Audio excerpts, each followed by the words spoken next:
Good evening, friends. Jai Hind. Uh, Naveen sir, please accept करिए speaker request.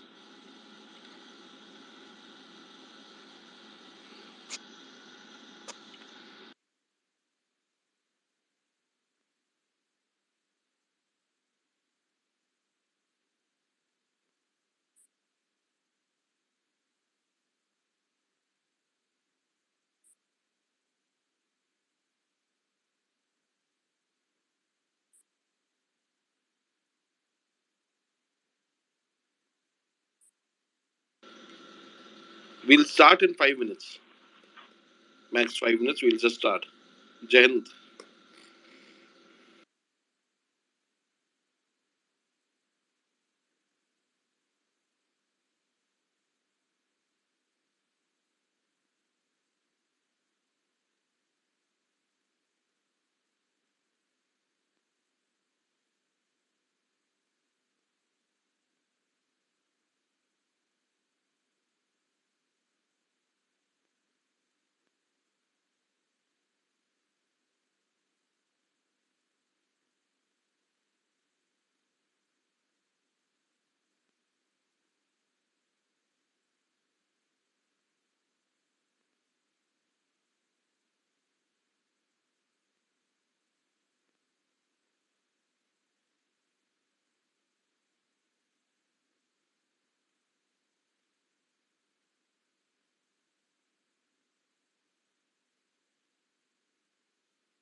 Okay. Good evening, friends. Jai Hind. Let's start. Uh, let's start with Komal today. Ladies first. What's your view on the market outlook and what are you looking at right now? Komal, please start. Hey Ranvijay, hi. Good evening, everyone. I think we also have Naveen sir if he wants to take up first. Or Yeah, Naveen sir, we definitely want to listen to. yeah, um, I think Nifty to watch. So if I have to quickly start with Nifty, I think yesterday Nifty filled the gap down which was created on 5th May. So yesterday it completely filled that gap, and today also it actually broke the yesterday's high but did not sustain.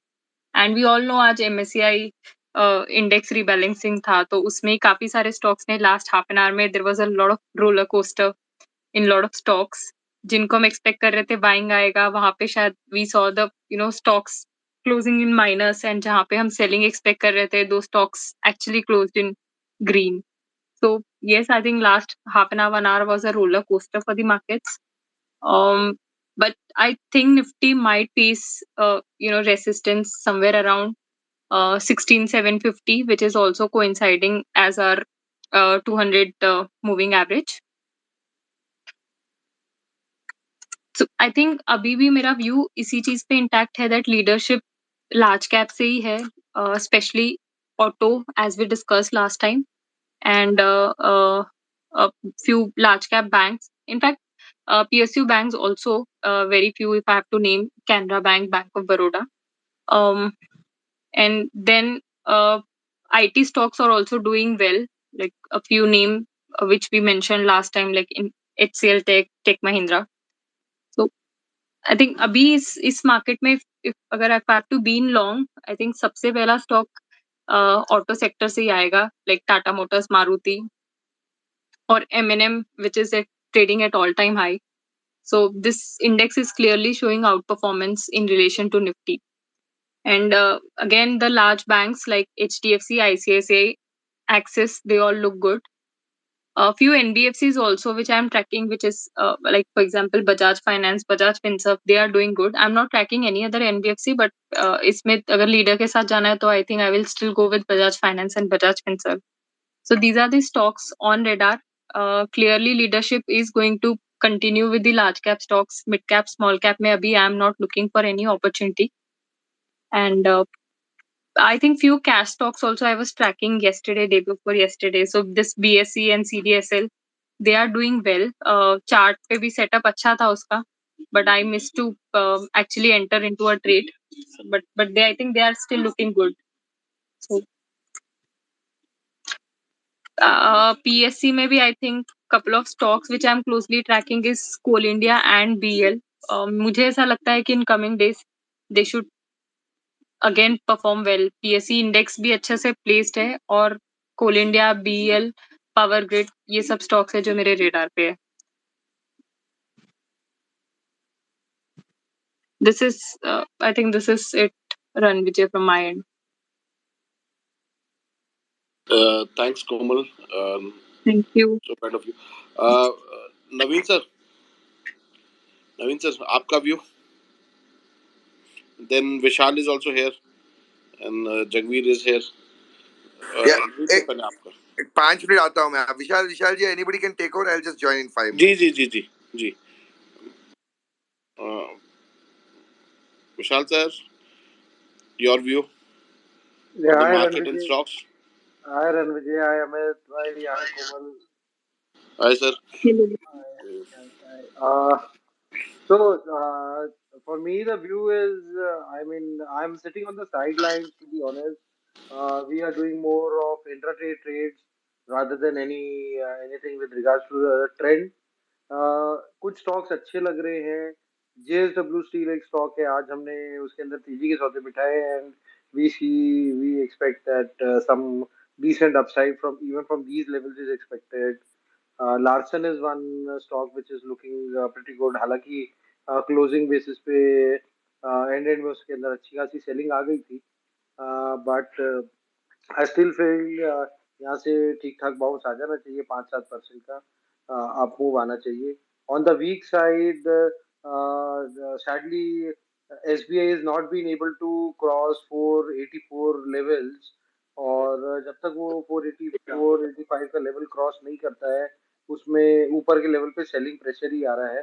Now we need to watch out on SBI is whether it is able to break and close below the result day high, जो result day का close, sorry. तो अगर if it start trading below 434 on a downside, तो वहाँ SBI काफी week हो जाएगा. For all trading bases, I believe 467, 468 is a level to watch out for SBI. अगर उसके नीचे ट्रेड करना शुरू हो जाता है तो वहाँ पे वीकनेस आ सकती है. एक्सिस ने आज वापस से वीकनेस दिखानी शुरू की है, ऊपर के लेवल पे काफी थका हुआ दिख रहा है. So banking is looking a little weak, like Komal rightly said. Coal India is one stock which is looking very positive.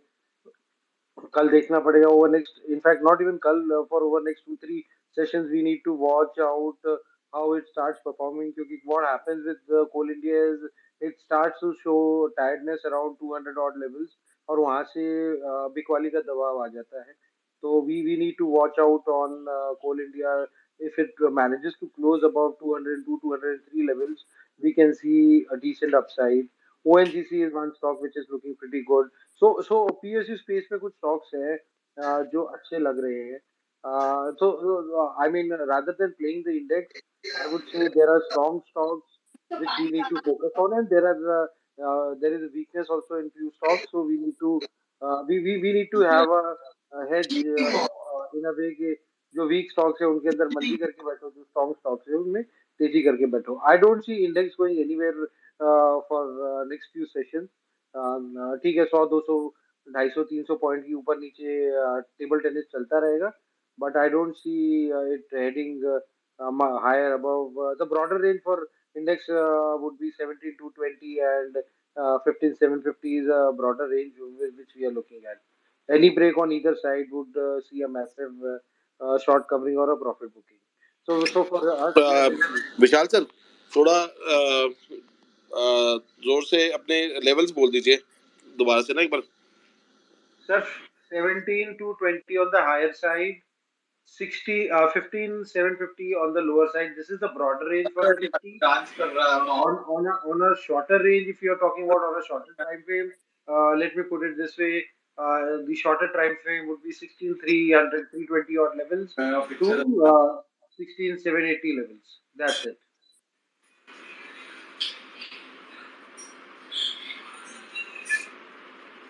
बाकी ओके विशाल सर बाकी बाकी बताइए. बाजार बाजार में मंदिर बनेगा, बुर्ज खलीफा बनेगा, उसके बारे में कोई कुछ कह नहीं सकते. Let the markets react. We have major event today. I think Naveen ji can take over and he can give us his views on how to trade the major event, because he loves to trade events as well. Naveen sir are you ready कि should I.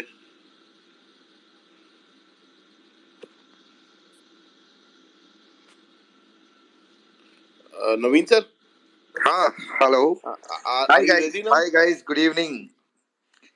Good evening sir. Good evening. बोलिए sir. बताइए sir, तो क्या मतलब market तो यार, market view as of now, जब तक निफ्टी 16,500 स्पॉट लेवल और 35,000 के ऊपर है, बुलिश ही ट्रेड करना चाहिए.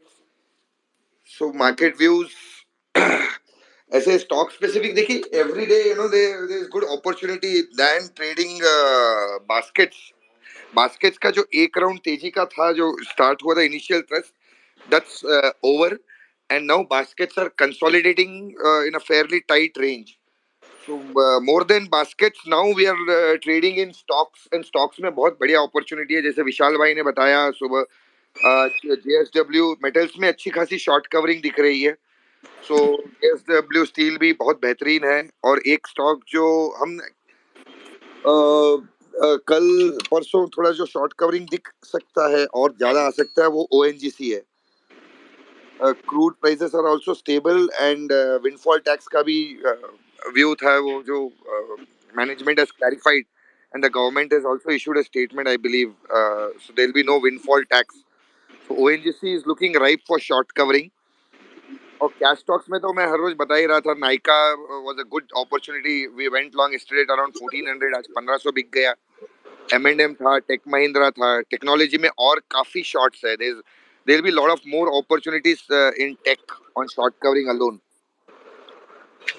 सर सो महिंद्रा का आपका क्या एमएनएम का व्यू अभी तो आपका इंटैक्ट है ना सर. अभी तो और थोड़ा आप कुछ suggest बिल्कुल करो. बिल्कुल बिल्कुल. अरे सर, जो जो मार्केट जब निफ्टी टर्न होता है, और उस टर्न में the first stock which is hitting highs have a decent price action. I shared the same thing on the group also, along with Ankit ji and a few, I think Komal or whoever had Yes sir. Yes sir. were That is why discussing. I asked.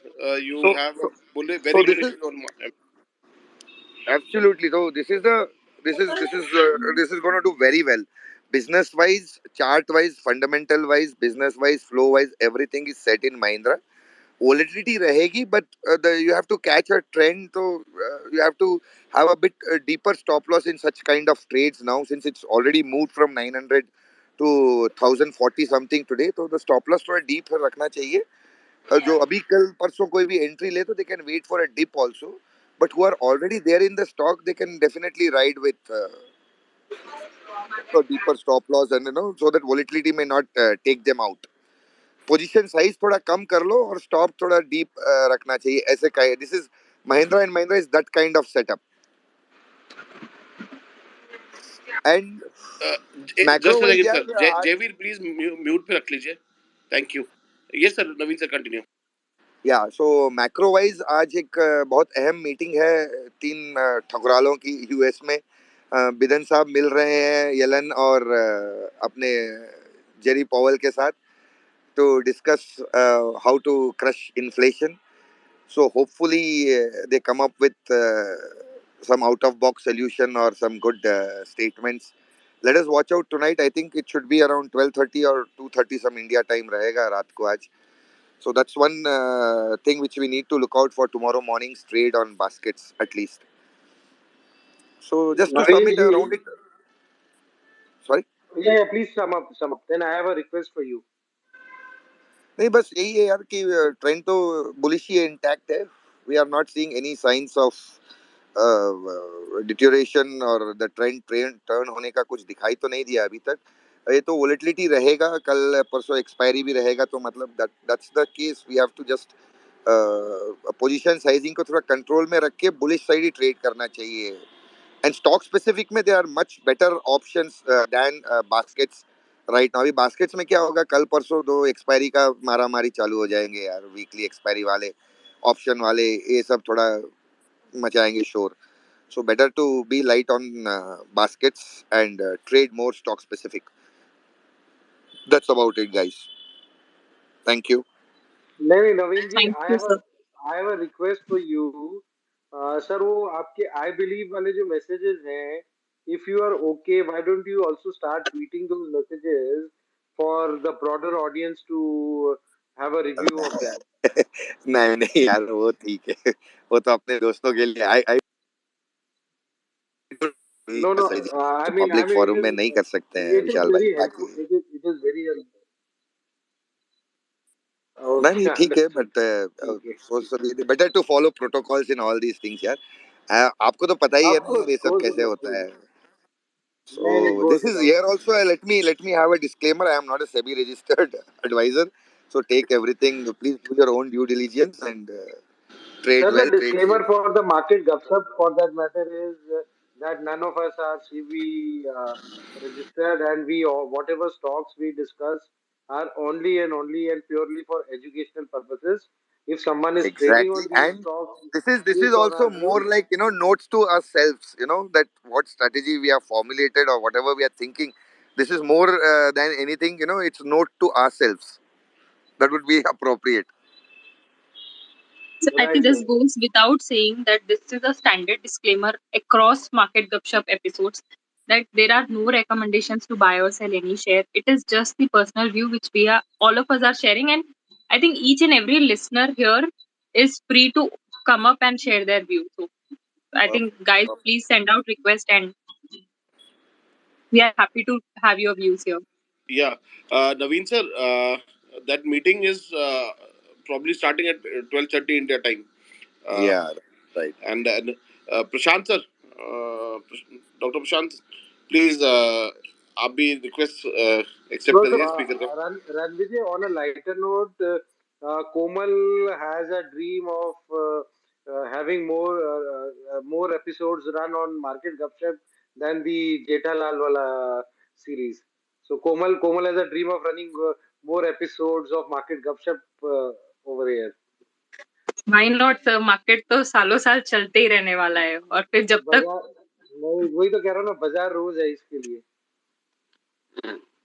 Twitter का कोई भरोसा नहीं है. But good evening all of you.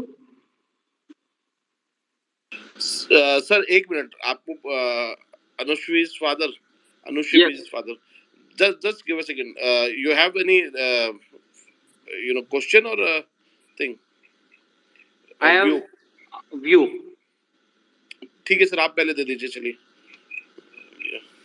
So as I believe कि हम लोग market में lower top मतलब लोअर बॉटम से हम लोग रिबाउंड करके 1000 पॉइंट ऊपर आ गए.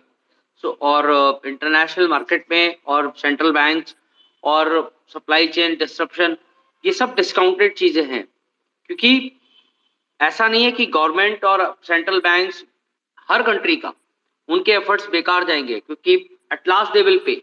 सो in 1 week or 2 we can see, because ये सब लोग डिस्काउंट हो जाएंगे, क्योंकि आज का बाइडन और पावेल की अभी किसी ने मेंशन किया था, this was not schedule. So I expect there will be no statement issued after the meeting. So this is the neutral event. It's not a planned meeting. This is an unscheduled meeting. So I don't think there will be a statement issued, क्योंकि जून में जो उनका meeting होना है, RBI का होना हो चाहे फेड का होना हो, वो हम सबको पता है. लेकिन आज का मीटिंग हमको किसी को पता नहीं था, ये अनशेड्यूल है, अनप्लान्ड है, तो आई डोंट थिंक कि वो उससे कोई स्टेटमेंट इशू होता है। अगर स्टेटमेंट इशू होता है then it's negative for the market, अगर नहीं होता है it's in stable kind of the market. Second thing sir just a second, actually speaking चल रहा होता है, this is the time when every day one of the Fed guys speak, and ये meeting is not very recent कि भाई आज ही बोला हो या कल बोला हो, it was a bit kind of a planned, it is not that it is very unplanned kind of a thing. I'm not saying कि they will make a statement. देखो Listen sir, एक्चुअली में क्या होता है, actually में क्या होता है, देर आर से हमारे यहाँ जैसे नहीं है कि हम जैसे कहते हैं ना कि आरबीआई की पीएमसी होती है, वो आरबीआई की मॉनेटरी पॉलिसी कमेटी होती है, वहां पे हर स्टेट के अंदर 4 मेंबर होते हैं और वहां पे 37 स्टेट्स हैं, तो सबका स्टेटमेंट आता है और सबका इशू, अगर आप सबका कैलकुलेट करोगे तो 140 स्टेटमेंट आपको पर डे मिलेंगे। तो सर उसमें से मेन कुछ होते हैं, जैसे New York is one of the main ones, I agree to your point also, but there are few who are main, whose comments do matter. They have a decent weightage. Any which way, sir? Any other point you are making? anyways Because Ranveer ji, sir, कोई yes, sir. वो कहते हैं ना, अन कहा ज्यादा valuable होता है, तो कुछ नहीं कहेंगे आज तो बेहतर ही है, बट मार्केट सूंघ लेता है ना, market has this, my market view is is very that smart. just focus on manufacturing, auto ancillary. Okay, thank you, sir. Thank you. Now we can take Prashant, sir. Kindly give Hello, your views.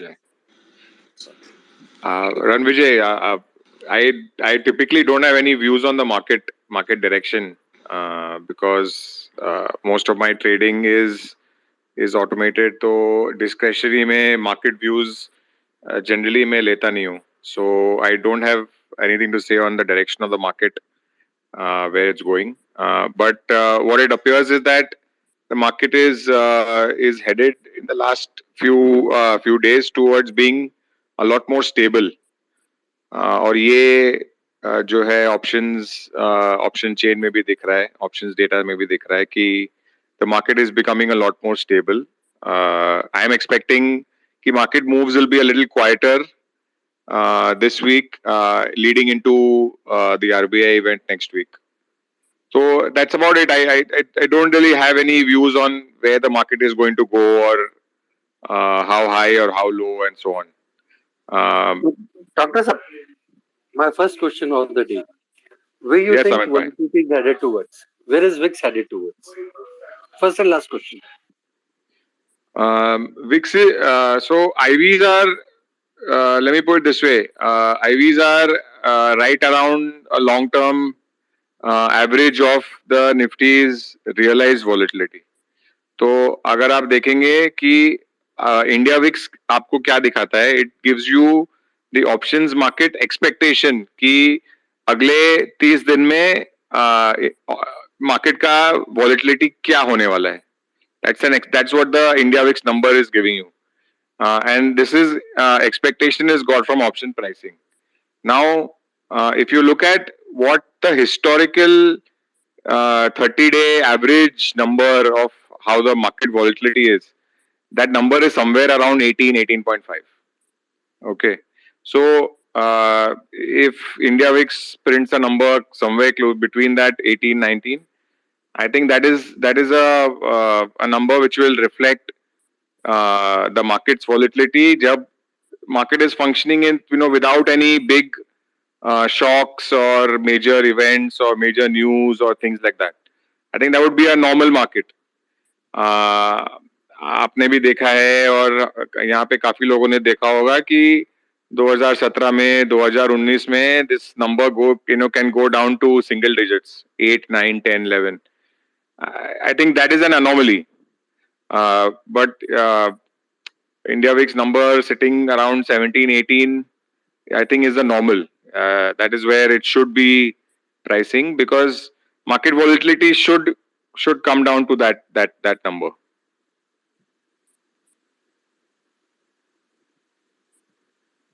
Yes, sir. Some interesting tweets from your side coming in today. since I think last evening in itself. Cryptic थे sir कुछ तो.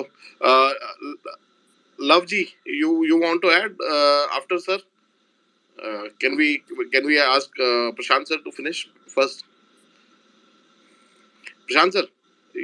हाँ बोलिए ना. Which tweets were you talking about? I'll be happy to talk about. Sir volatility पे इन सब पे ही आ रहे थे ना सर आज आपके ऑप्शन ग्रीक्स वगैरह पे. हाँ वही तो that was what my little bit view was ना कि market is quietening down. हालांकि intraday volatility is still there. आप देखोगे today also there was a lot of intraday volatility, but I think it's much lower than what we have seen in the last month or so.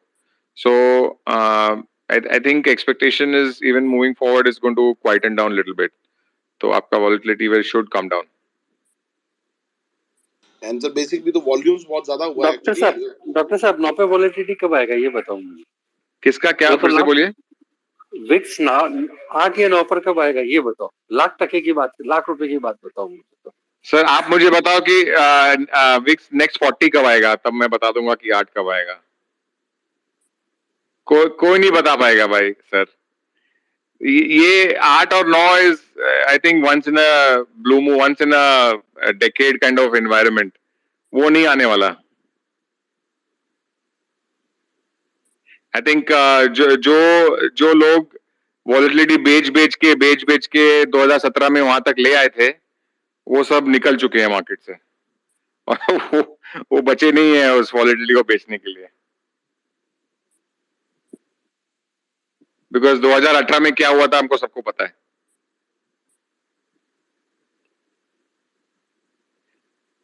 Doctor साहब आप जैसा कोई panel पर आता है ना तो उससे हम करोड़ रुपए का ही क्वेश्चन पूछे ना, क्या को उसको 10,000 का क्वेश्चन पूछे.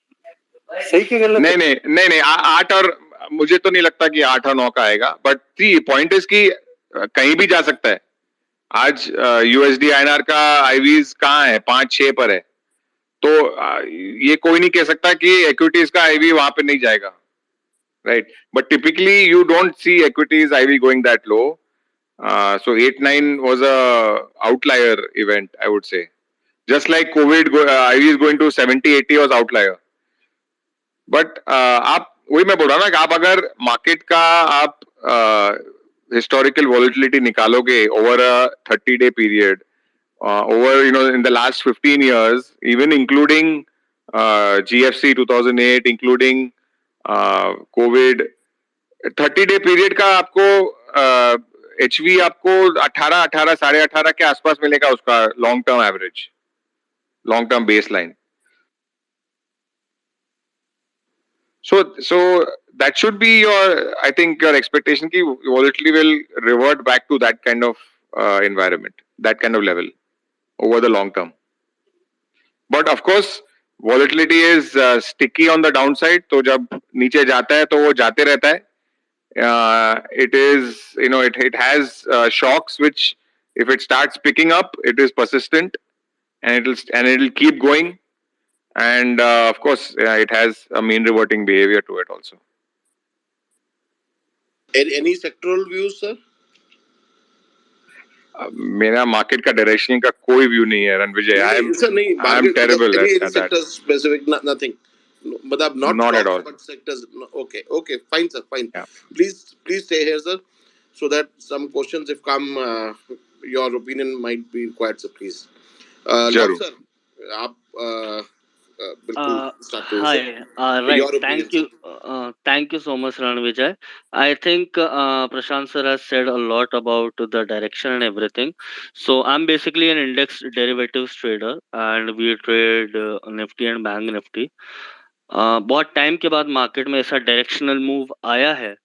सो I believe last few days have been maybe profitable for few, maybe not, but I still believe कि direction no one can predict. जैसा प्रशांत सर ने अभी थोड़ी देर पहले बोला, last 1.5 month we have been in drawdown. हमने loss book करे हैं. एंड जो हमने February, I mean we traded budget kind of an event with our position sizing. उसमें भी we got few very good trades.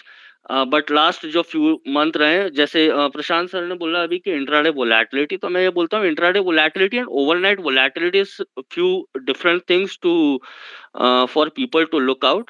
So that is a different thing. Intraday volatility, the kind of volatility हम लोग intraday में witness करते हैं और overnight witness करते हैं, तो जो ओवरनाइट वोलेटिलिटी थी वो डायरेक्शनल बेसिस पे काफी कम थी लास्ट 2-3 डेज में। बट हाँ, लास्ट सिग्नल हमारे पास I guess it was April 11th, जब हमको लगा था कि एक डायरेक्शनल वो आएगा, and it was last May 25th जब हमको लगा था कि मार्केट में एक डायरेक्शनल मूव आएगा, और वो काफी कुछ आ चुका है। I mean that is fair enough for Nifty to move 500 points and Bank Nifty to move 1800 points. आगे जाके ओवरनाइट वोलेटिलिटी मेरे ख्याल से परसिस्ट कर सकती है, एंड ऑब्वियसली विक्स और वोलेटिलिटी जो लोग इतनी बात करते हैं, मुझे लगता है कि volatility as an asset class is gaining its popularity. Maybe it's very popular in Western markets, but यहाँ over इंडिया में मेरे को लगता है कि volatility जैसे जो अभी प्रशांत सर ने बोला, it is sustaining the level of 17-18. I guess that is the product. और आगे जाके वोलेटिलिटी रहेगी, if one is able to adapt to volatility, मेरे ख्याल से वो एक फैक्टर रहेगा। और जहां तक प्रिडिक्शन की बात है, I don't think one can go against Fed its policy और whatever the statement it is making. It is one of the biggest traders out there, so it can move the market it wants, but prediction और projection I don't think is gonna help anyone. शायद ये हो सकता है कि आप आपका risk control करें, तो आपकी ट्रेडिंग जो लाइफ रहेगी और ट्रेडिंग जर्नी रहेगी, वो थोड़ी सी एक्सटेंड हो सकती है। One question, Love sir, you said intraday and overnight volatility is different. So how to play overnight volatility VIX? Right, तो there are ways. I mean आप अगर ओवरनाइट वोलेटिलिटी देख रहे हैं तो no one can predict it, to be honest. We have taken losses on the head. तो overnight volatility no one can predict, it is just a measurement जो आप past में लुक बैक कर सकते हैं। जब मार्केट ओपन होता है तब आपको पता चलता है कि ओवरनाइट वोलेटिलिटी है, और वो इंक्रीज हो रही है या डिक्रीज हो रही है, ये आप देख सकते हैं ओपन टू वेरियस मेजर में। उसके मेजरमेंट्स बहुत हैं, आप प्रीवियस क्लोज से देख सकते हैं या प्रीवियस हाई और लो के आउटसाइड देख सकते हैं। और इंट्राडे जो वोलेटिलिटी होती है वो बेसिकली रियलाइज्ड होती है, तो आप ओपन से हाई और लो देख सकते हैं। तो वो अभी हमने जो देखा है, मुझे ऐसा लगता है बीइंग अ सिस्टमैटिक ट्रेडर, मेरे को ऐसा फील हुआ है कि ओवरनाइट वोलेटिलिटी की वजह से हमने काफी कुछ लॉसेस बेयर करे हैं। हमारा सिस्टम था, we have taken a drawdown in single digit, but we have survived that drawdown. और लास्ट का जो एक डायरेक्शनल मूव आया, that was pretty fascinating and good. So both are different thing. आप एज अ ट्रेडर आपको ये identify करना पड़ेगा कि आप अगर पोजीशन होल्ड कर रहे हैं तो what is the overnight volatility that is there in the market, is it above its certain average, and जो intraday volatility है, that is, तो I mean you can use indicators such as ATR and whatnot. Thank you, sir. Any sectoral views? Any other views you would like to give? And and one more question, I think, along with this, if you could answer this question also, sir. You spoke a lot about volatility, and I think हम लोग में से बहुत लोग volatility पे बहुत काम भी नहीं करते और उसको बहुत importance भी नहीं देते. But how much importance, like, I'm just talking in the terms of percentage, how much importance would you give to volatility while you're trading intraday or a very short-term positional trade? Right, मैं पहले कोमल को answer कर देता हूँ। I think intraday और very short term में देखता नहीं हूँ। See, to be very honest, I don't look at VIX. Probably मैं ऑप्शंस में भी we have started few trades, but that is not related, because that's purely price action. I'm a purely index derivatives trader where we trade Nifty and Bank Nifty. So intraday short-term volatility, I believe you have to go out of the universe where volatility is not affecting your position. So probably stocks like Voltamp and stocks which are out of the universe where volatility is not going to affect. That is your I mean, bread and butter during this tough times. You have to move out of the common universe and find stocks which are not related to or not influenced by index or VIX itself. And जहाँ तक sectoral view की बात है, I don't have any view on it, to be very honest. Probably some time back we had some view on auto and media stocks, but I'll have to revisit. I mean, that is totally an different play. And even if I share a sectoral view, you'll have to go down deep into the stocks which can outperform in this market we are in, which is actually highly volatile, to be very honest. So probably we covered our longs today and we went short. So I don't know what the market would be tomorrow. SGX Nifty might help our mood or our sentiment, but then again, it is totally based on the the rules or the system you're trading. Thank you, sir. Any sectors you're looking at right now? Yes. I said I had a few long positions. I had a few long positions in Sambuja Cement. I had a few long positions in Voltam. We were long in Zydus, and we were also long in Nalco. But these are very short-term positions we take in long-short futures. In long-short futures, we hardly refer to the sector itself. I mean, these positions are purely rule based. So as far as sector is concerned, we don't have any view. I mean, that takes kind of a portfolio to be created, and we are a long short managed fund, so that is out of our reach to have a view on sector itself. Well answered, sir. Thank you so much, sir, for sharing your views. I think we have a few takeaways from your talk today. Thank you. Yeah, thank you, sir. Can we move on to other speakers, sir? Love, sir, if you're finished. Chandan, sir. Yes, I do have a question for Prashant sir. He is mentioning about volatility. I just wanted to understand that he said in one statement that 1780 is now one of the comfortable levels of volatility. So going forward, maybe in next few years, would these levels sustain? And even if these levels sustain, is there a need for a product that can be introduced in terms of just purely trading the volatility itself and not the stocks or futures and other things like that? Yeah, of course. There's always a need for trading vol, right? So I think India VIX futures is something that the exchange should have been pushing out as a product. It was there a long time ago, but it failed as a product, and I think even finance and mid-cap Nifty have failed altogether. VIX, when was launched, there was absolutely no liquidity. Even Nifty IT had no liquidity. Right.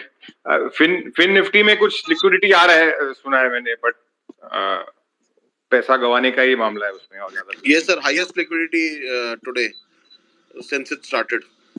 No, yeah, I have not been able to make any money on Fin Nifty yet. So not traded, just saw that it has the highest volume today after. Yeah. I saw that as well. Yeah, which is good, but I think it's better. ये सब mid cap Nifty and all that उसके बजाय I think they should think about a little bit more seriously on India VIX futures. I agree with Love what he's saying. But Dr. साहब, people do not participate. मतलब जो institution को आना चाहिए उसमें वो नहीं आते, वो उस टाइम भी नहीं आते थे, आज भी नहीं आते.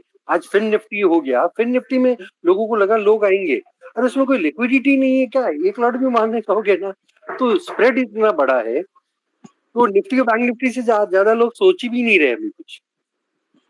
आएंगे ना.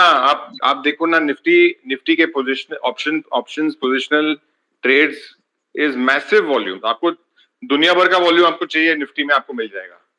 आपको जितना वॉल्यूम चाहिए आपको मिल जाएगा. Market can absorb all that volume that you can do in Nifty, right? तो अगर market can absorb that, then obviously it should be able to absorb India VIX futures, because that is clearly a way for you to hedge your your Vega risk in your book. So I don't see why it should not be successful. Sir, as it is, sir, just a humble point. Anybody who's trading for as a business something, just needs 2, 3, or maybe 5 or 8 instruments overall, which they can track and do. So why they should be worrying about any other instrument coming in? Investment is different. Maybe probably your investment things will be different, but in terms of trading, uh, I don't know how many stocks or indexes people can track. So the lesser the better. Focus is better then. Absolutely, boss. I think so. I only trade Nifty and Bank Nifty and a little bit USD INR. तो आपको जितना भर का आपको trading करना है, आपको पूरी जिंदगी निकाल सकते हो आप निफ्टी और बैंक निफ्टी ट्रेड करके. And there are enough people who just do only that. So yeah, I agree. Okay, moving on to Chandan sir. आपके views short term. I know because you probably. Yeah, hi, good evening, everyone. Views तो नहीं, but yeah, I do have my trade plan ready for tomorrow. मैं daily मेरे trade plans ready होते हैं कल के लिए. तो यस, कल के ट्रेड प्लान्स हैं. Anything, any trade, any tick below 520, 520, I'll go short with stop loss of 530 for the target of 350, 380 odds. And anything above 720, if stays for 15 minutes, then I'll go long. In between the upside and downside range, I'll play with different strategy for the index. This is my plan for Nifty. And for Bank Nifty, it seems more bearish. तो जब तक Bank Nifty is 34, 35, 800 को decisively close नहीं देता, तब तक no long in it. तो I might sell calls of higher strike जो मैं कर रहा था, and I might buy put also अगर कुछ momentum दिखाई देता है तो. These are the trading plans for tomorrow for index. Chandan, एक second. Love, अगर आपका हो गया तो I'll remove you because I am getting so many requests. So please don't mind it, and please join in next time also. Because it was very heartening to listening to someone, a professional trader like you. Please don't mind if I remove you as a speaker. कि request इतनी आती है ना हमें, which we cannot handle unless you remove other people. Yes, love sir. Basically, there is a restriction of how many we can make a speaker before crashing. So any time you feel you have an input, please let us know. Send a request. We will add you then and there only, sir. So just now, so that it doesn't crash, we are restricting it. Chandan sir, kindly continue. Yes Rajneesh भाई, तो trade plan तो discuss कर लिया आपको मैंने कल के लिए निफ्टी और बैंक निफ्टी का, और I will go with this plan only. Plan को शायद कुछ बदलाव की जरूरत पड़ती है अगर in the meanwhile with price action और ऑप्शन के डेटा और ओआई के साथ में, तो डेफिनेटली अपने प्लान को चेंज करने में कोई तकलीफ होती नहीं मुझे. बट एज ऑफ नाउ ये कल का ट्रेड प्लान है जो मैं डेली रात को प्रिपेयर करता हूँ कल के लिए. तो ये मेरा कल का ट्रेड प्लान है for index. If anything else I can add, आप प्लीज बताइए तो मैं कुछ जो मेरे को याद नहीं आ रहा क्या बोलना है, आप कुछ बताइए. Any sector or stocks you're looking at right now? Yes, Long and short something. I have made some short with my strategy in auto sector. मुझे उसमें एक रिवर्सल दिखाई देता है, तो it's kind of contra bet. It might hurt sentiments of other people, but yes, I made some shorts with my strategy in auto sector. मुझे एक reversal दिखा उसमें, तो मैंने उसमें एक अपना ट्रेड डाला है. 2 व्हीलर स्पेस में डाला है, 4 व्हीलर स्पेस में डाला है. फुल ऑटो सेक्टर में मेरे को लगता है यहाँ से रिवर्सल आना चाहिए ना. मैंने अपने ट्रेड्स उसके हिसाब से लिए.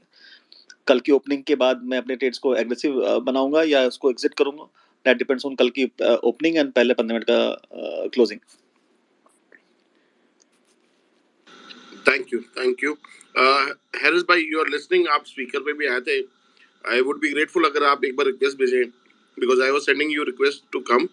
आपने ट्वीट भी डाला है जो हमने जगवीर है, रणवीर है, तब तक जगवीर है, जगवीर को ले ले। Of course Jagveer, next Jagveer please. Yes Amit भाई, मार्केट ने कल जो हाई बनाया था वो अगर नहीं ब्रेक करता है तो फर्स्ट प्रायोरिटी और मेरा पहला टारगेट होगा 16,350 का। और जो गैंग नंबर है वो 16,640 है। ये लेवल बहुत ही इम्पोर्टेंट है। अगर इसने गुरुवार को भी क्रॉस नहीं किया एक्सपायरी वाले दिन, तो ये वापस जो दूसरा गैंग नंबर है 16,125 वो शुक्रवार तक आ जाएगा, फ्राइडे तक। डेटा बहुत ही खराब है अभी, जैसा मेरे पास है उसके हिसाब से। आज बहुत ही लास्ट हाफ आवर में FII, हेज फंड और दूसरे जो है शॉर्ट पोजीशन बहुत अच्छी खासी डेवलप हुई है। रिलायंस में भी शॉर्ट पोजीशन जबरदस्त बनी है, वो भी 100-150 पॉइंट फ्राइडे तक गिर जाएगा। तो सोचिए 200-300 पॉइंट निफ्टी तो वैसे ही गिर जाएगी। स्टॉप लॉस वही है, ज़्यादा लंबा नहीं है, 16,750। इसके स्टॉप लॉस से 500 पॉइंट निफ्टी यहाँ से फॉल होगी, बिल्कुल होगी। आज का हाई से पकड़ लीजिए 500 पॉइंट निफ्टी फॉल। अमित भाई। जगवीर जी, आपसे एक सवाल है सर। आप बोल रहे हैं कि रिलायंस जो है 150 पॉइंट अगले 3 दिन में गिरेगा। बिल्कुल what is the logic behind it? आप मतलब कोई लॉजिक? बिल्कुल बिल्कुल, उसका चार्ट भी वीक हो गया है और हाफ आवर में उसको सेलिंग हुआ है और आराम से ये आज का हाई क्रॉस नहीं करता है, वो 150 पॉइंट गिर जाएगा। Sir, what is your stop loss for this trade? I mean, I would request you, if you are giving a 150 point or a 2, you are making bold statements of 150-200 point. Don't take me otherwise, sir. But अगर आप इतना openly बिल्कुल stop loss बताता हूँ, बिल्कुल मैं stop loss बताता हूँ। मैंने स्पेस पे जब भी कोई स्टेटमेंट दिया है, अमित भाई जानते हैं, विदाउट स्टॉप लॉस कोई भी स्टेटमेंट नहीं दिया है। वो कितनी बार मैंने इस पे जब भी बोला है विदाउट स्टॉप लॉस कोई नहीं दिया है। आज का हाई के ऊपर अगर क्लोज देता है तो ये टारगेट एक्टिव नहीं रहेगा।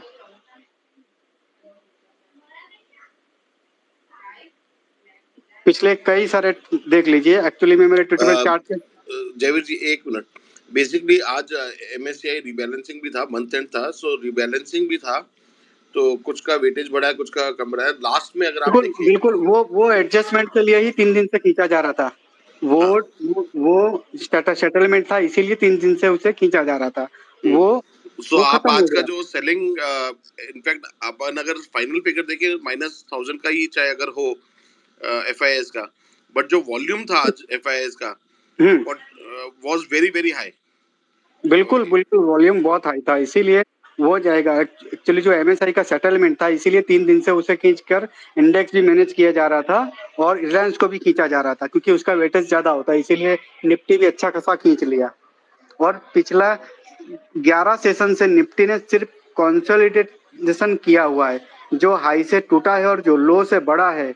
और मैंने फ्राइडे को या गुरुवार को ही बता दिया था कि जो मंडे का जो भी हाई होगा वो हाई से निफ्टी कंटिन्यूस फॉल स्टार्ट हो जाएगा ट्यूसडे से, और वो कंटिन्यूस आज रेड में बंद दिया है। यहाँ से आराम से हम 300 से 500 पॉइंट निफ्टी डाउन देख लेंगे। लो भाई, गो अहेड प्लीज। हाँ, right. I've heard the views।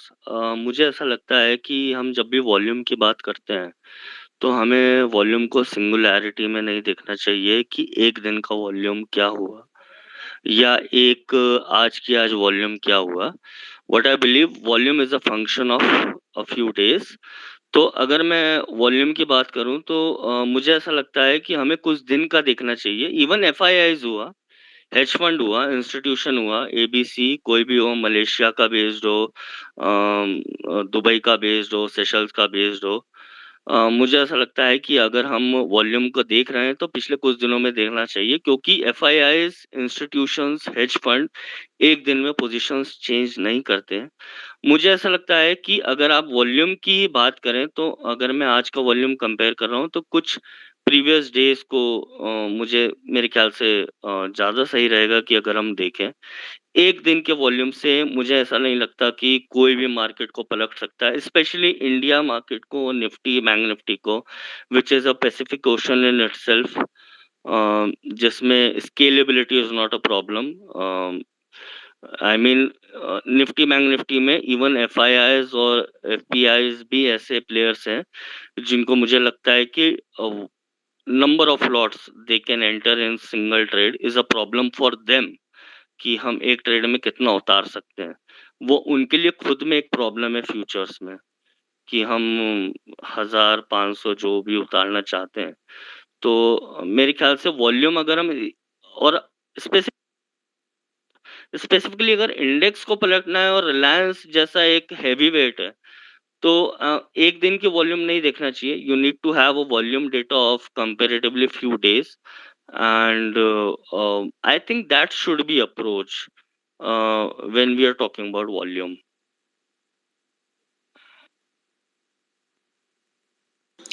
Fair enough, Lavji. Fair enough. Jagvi, you want to continue anything left on your side? Because then I can add. Sunny is here. I want to add him.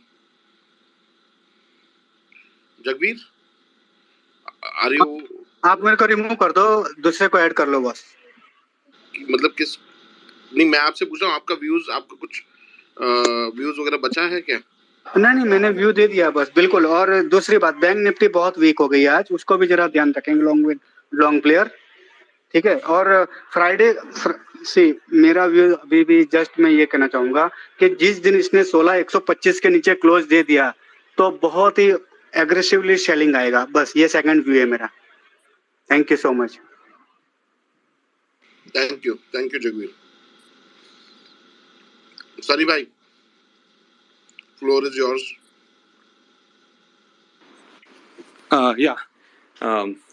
Thank you so much for giving the opportunity.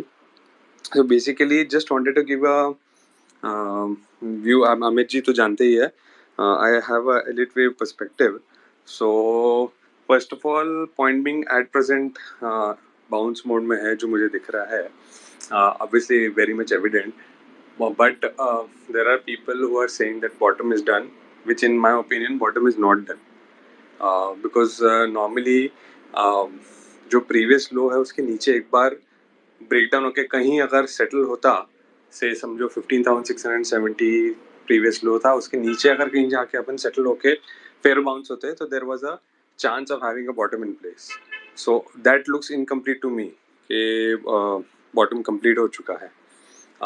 So given that point right now we are in that bounce. I think from the structure perspective एक और ऊपर high in the recent जो अभी आज का जो fall जो आया उसके बाद there is a little bit of skepticism के कहीं वापस रिवर्स नहीं हो रहे हो। I think there seems to be a one more high about to the latest swing high, उसके ऊपर जाके लग रहा है, but I feel somewhere around 16,800 to 17,100 और देयर अबाउट्स काफ़ी लैंड माइन्स है। सो वहाँ पे जाके किस तरीके का रेजिस्टेंस रहता है या वहाँ से क्या प्राइस पैटर्न फॉर्मेशन होता है, I think from there one should be cautious, because in my opinion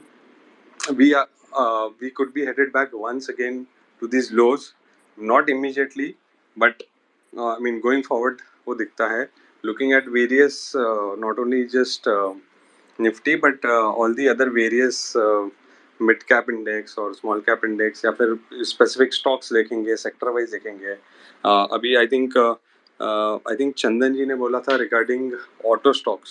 so in my opinion I mean what जो कॉन्ट्रा ट्रेड वो लेने की जो बात कर रहे हैं मे और मे नॉट बी इमीडिएटली, क्योंकि क्या होता है कॉन्ट्रा ट्रेड में आप ट्रेड करते हैं तो कहीं ना कहीं it works against you at times, but I think it could be in a sweet spot that reversal जो ऑटो में आने का चांस है। आई थिंक नेक्स्ट सेक्टर या नेक्स्ट फॉल जब भी निफ्टी में आएगा auto would be part of it, is what I believe. थोड़ा सा आई मीन कॉन्ट्रा जाने में थोड़ा रिस्क है, but I think that is what it seems and in general I am seeing too much of you know sentimental bullishness in that sector. I think that sector is ripe and it is the correction does not look complete to me going forward, and then I think that impact could be there. So broadly speaking, in my opinion, bottom is not done. There could be, we are in the bounce mode, and bounce mode could stretch to 16,900 to 17,200, 100 thereabouts, and thereafter that reversal could be quick. So I mean, one should be placed accordingly. You know, ये bounce play कर रहे हो ठीक है, but start being cautious once we are in that zone. That's all I want to say. Sunny, any viewers, any stocks? So views on the stocks, basically, I mean, as such, I'm not what do you say? I'm not tilted towards as a trader. I'm more as an investor, which I've already told before, and ideas generally on the investment side here. So if someone is looking from the investment point of view, I definitely love the auto sector most in terms of purely looking at the next 2 to 3 years time frame. But immediately I'm not very bullish because I feel that correction is pending in that sector, in at least some of the large cap names, rather than, I mean, the small cap or the mid cap auto ancillaries have already been beaten down quite a lot. But TK, and because of the large cap, that effect could be there. But if you are saying per se sector from the investment perspective, auto is one name, one sector which I like.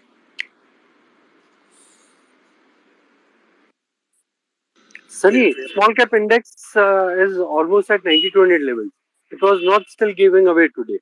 So, any view on small cap index as per se?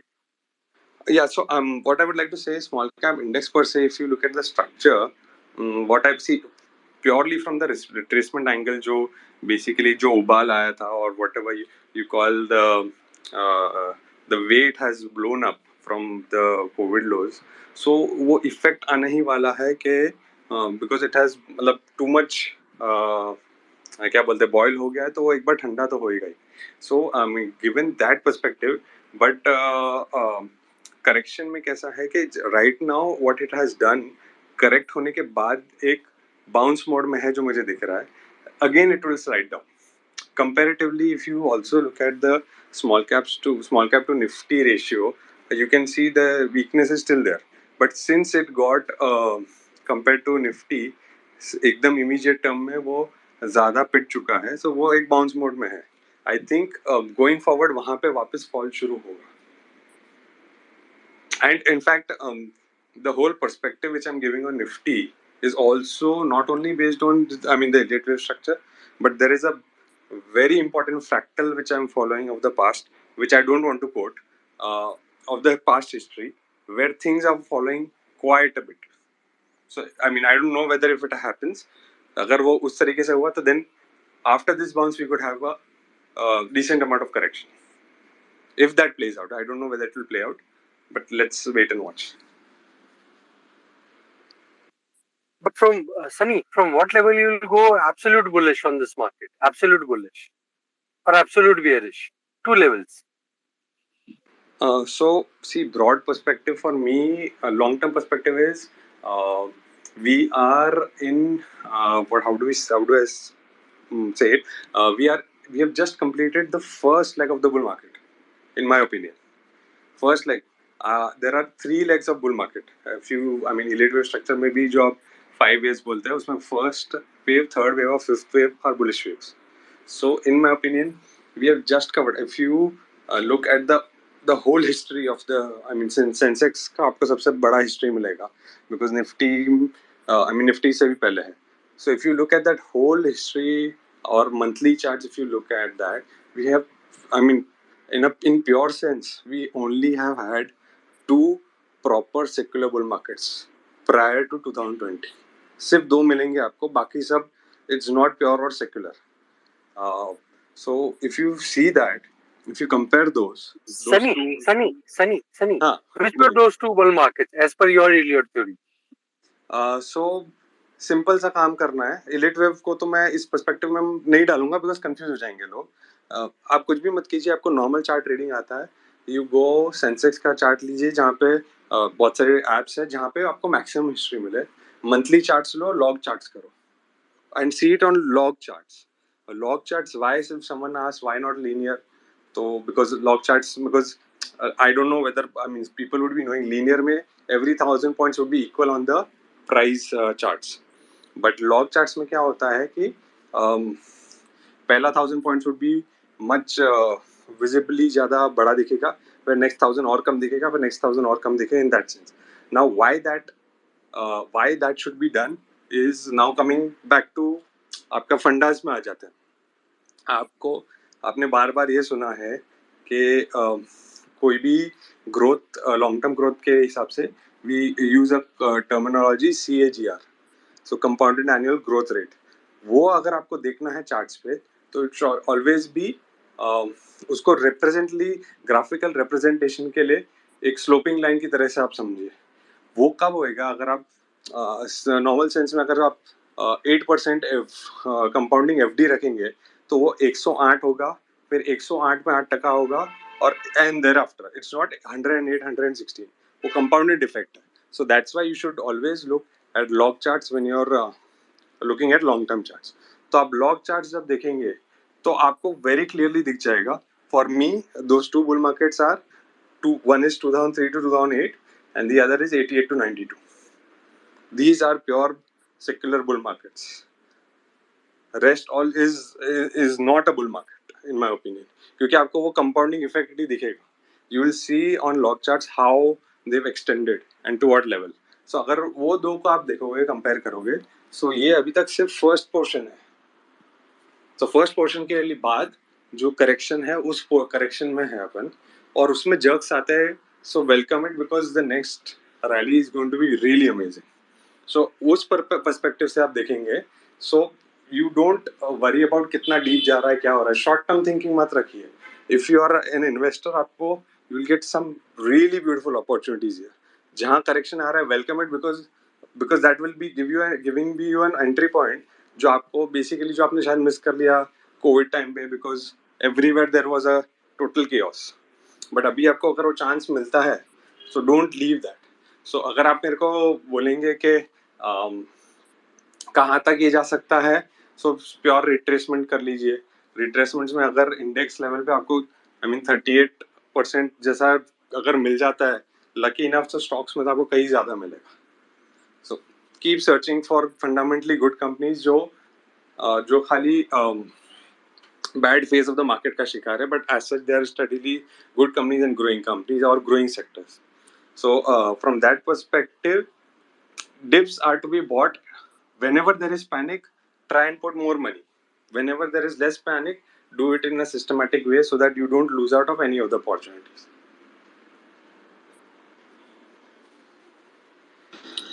Sunny, my personal question.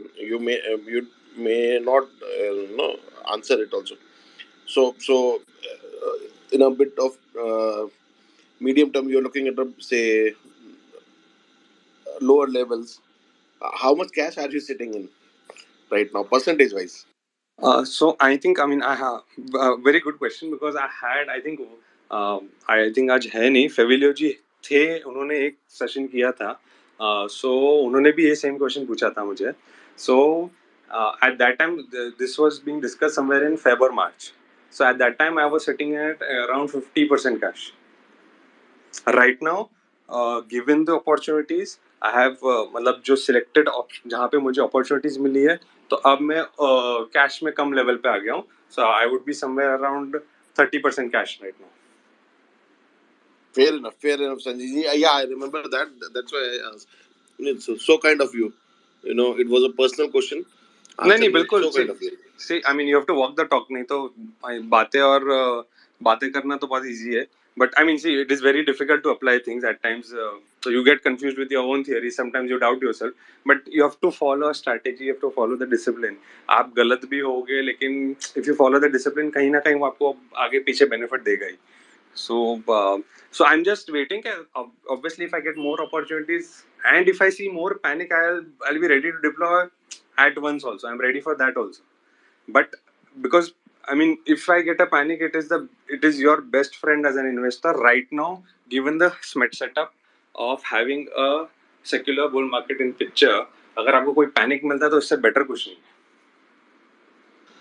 So any specific sectors you are looking at, or just you look at the stocks only and not the sectors per se?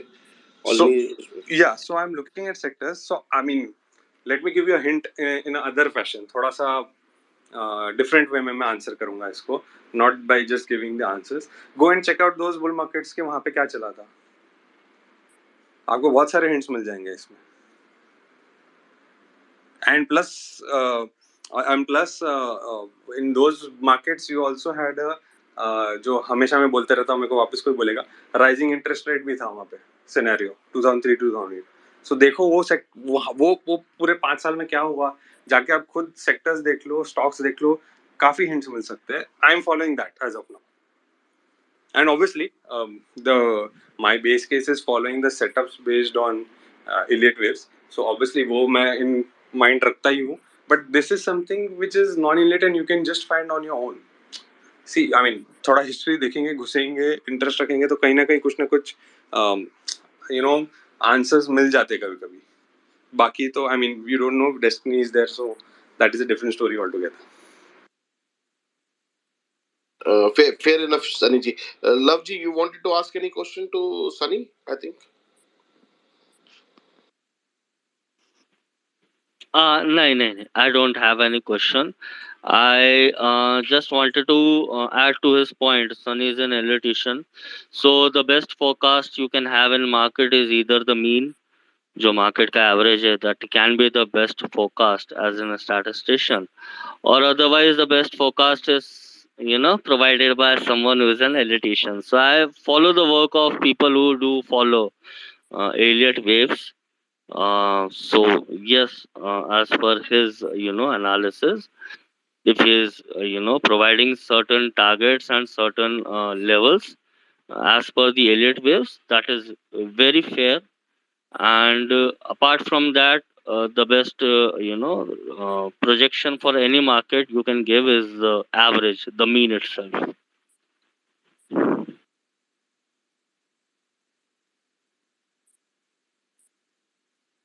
Fair enough, Love ji. Anybody else out here who wants to give his views? जो भी speakers में हैं जिनके views ले लिए हैं obviously, but anything to add?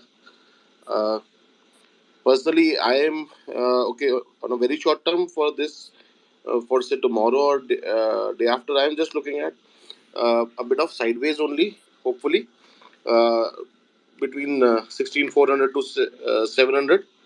But if any side gets broken, two and a half, 250 points move can come based on the data and other things uh, in the market. So more or less, I'm thinking that we might, like Prashant said, that VIX might, uh,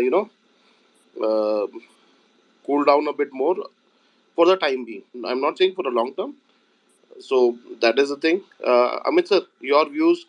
Then probably we can close today in a bit of time. Ranvijay, I'll just add that one of the reasons why I was saying that India VIX should head towards the 17-18 number is that if you look at June monthly and July monthly IVs for Nifty options, they are trading around 18.5. So that's one of the reasons why I said also think that that's where India VIX will come and settle out in the next few weeks. Yeah, fair enough, sir. Fair enough. See, like even Amit sir kind of tweeted in between the market that this monthly expiry is lowest since we have started this correction from the October highs. So that is there, but we on a shorter time we already, in terms of corrections, what we look at is 8 to 10 months or probably a year. So basically 4 quarters. Very few corrections have continued for say 6 quarters. So that is why we are also playing cautious right now. But decent time has already been spent. Amit sir, your views, so that we can. Ranvijay, just give me 1 minute and I'll join back. I'll just give Sure. me 1 minute. Sure. Till then, Komal, till then, Raul have requested. I'll accept his request, and then I'll go forward. who's sir? Whose request? Okay, Komal. I know you are about to leave. So any last words? because we will miss you then going forward, Abhi. Nothing more, Ranvijay. I think I initially shared it, and this is like nothing else from my end now. Uh-huh. Fair enough.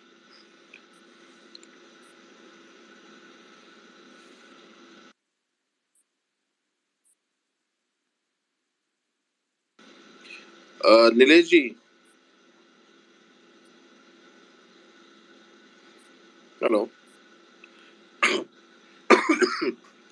Nilesh ji, your views? I think you wanted to give some views. Yeah. So, see, if we take from nutshell, 15,700 से ये 16,700 का जो move हुआ, तो at least 50% correction अगर आता है, market काफी हेल्दी होगा. तो और 16,100, 125 का एक्सपायरी लेवल भी था, जहाँ पे ये एफआई ने बहुत धूमधाम करके सेलिंग भी की थी. तो आई थिंक वो एक बॉटम लाइन होगा. वहाँ पे छोटे स्टॉप लॉस से इन्वेस्टमेंट कर सकते हैं. ओके. थोड़ा ब्रॉड व्यू हम लेंगे तो 17,750, 17,450 मार्च एंडिंग का क्लोजिंग था. जो म्यूचुअल फंड है, एफआई है, ये सब नंबर्स फॉलो करते हैं. तो जब तक ये 17,450 के ऊपर क्लोज नहीं आता है, market would be in a bear phase और अ साइडवेज फेज और करेक्शन फेज, जो भी बोलो आप. ठीक है. मार्च 2021 का जो क्लोज था वो अप्रोक्सीमेटली 14,500 या 14,600 था, if I am not mistaken. तो ब्रॉडली हम यही रेंज में रहेंगे, 14,500 और 17,450. अभी रही बात यहाँ पे, हम आज जो है 16,600 पे है. शायद हम लोग 16,100, 200 मार के फिर हम लोग वापस 17,000, 17,200 की जर्नी मारेंगे और वहां से फिर एक नीचे का वापस डाउन ट्रेंड चालू होगा. मिड कैप इंडेक्स में आज बहुत इंटरेस्टिंग लेवल पे क्लोज हुआ है, जो एक रेजिस्टेंस पॉइंट है 28,500 और नीचे में 26,600 का मंथली सपोर्ट है. 2 बार वहां पे मंथली सपोर्ट लिया है. और मिड कैप इंडेक्स शायद ये लेवल भी एक बार तोड़ सकता है. Now it could be led by heavy weights in mid caps group, mid cap of like Adani group, और जहाँ पे वेटेज बहुत बड़ा हो गया है उनका, तो उसकी वजह से वो सेंटिमेंटल इम्पैक्ट हो सकता है उसकी वजह से. तो इन अ नटशेल 14,500, 17,750 ये रेंज है. शॉर्ट टर्म के लिए 16,100, 125 ऊपर में 16,700 के ऊपर 17,000, 17,000 के ऊपर स्पाइक 17,450. ये ब्रॉड व्यू मेरा है. ये Fair enough. Any sectoral views? Sectoral views मुझे फार्मा बहुत अच्छा लग रहा है. यहाँ से डाउनसाइड बहुत लिमिटेड है. And my first pick would be doctor Reddy's. And mid cap में शायद ग्रैन्यूल्स आएगा. वहाँ पे एक करेक्शन पूरा हुआ दिख रहा है मुझे. तो ये 2 स्टॉक दिख रहे हैं मुझे, जो I think that could be the high flyers.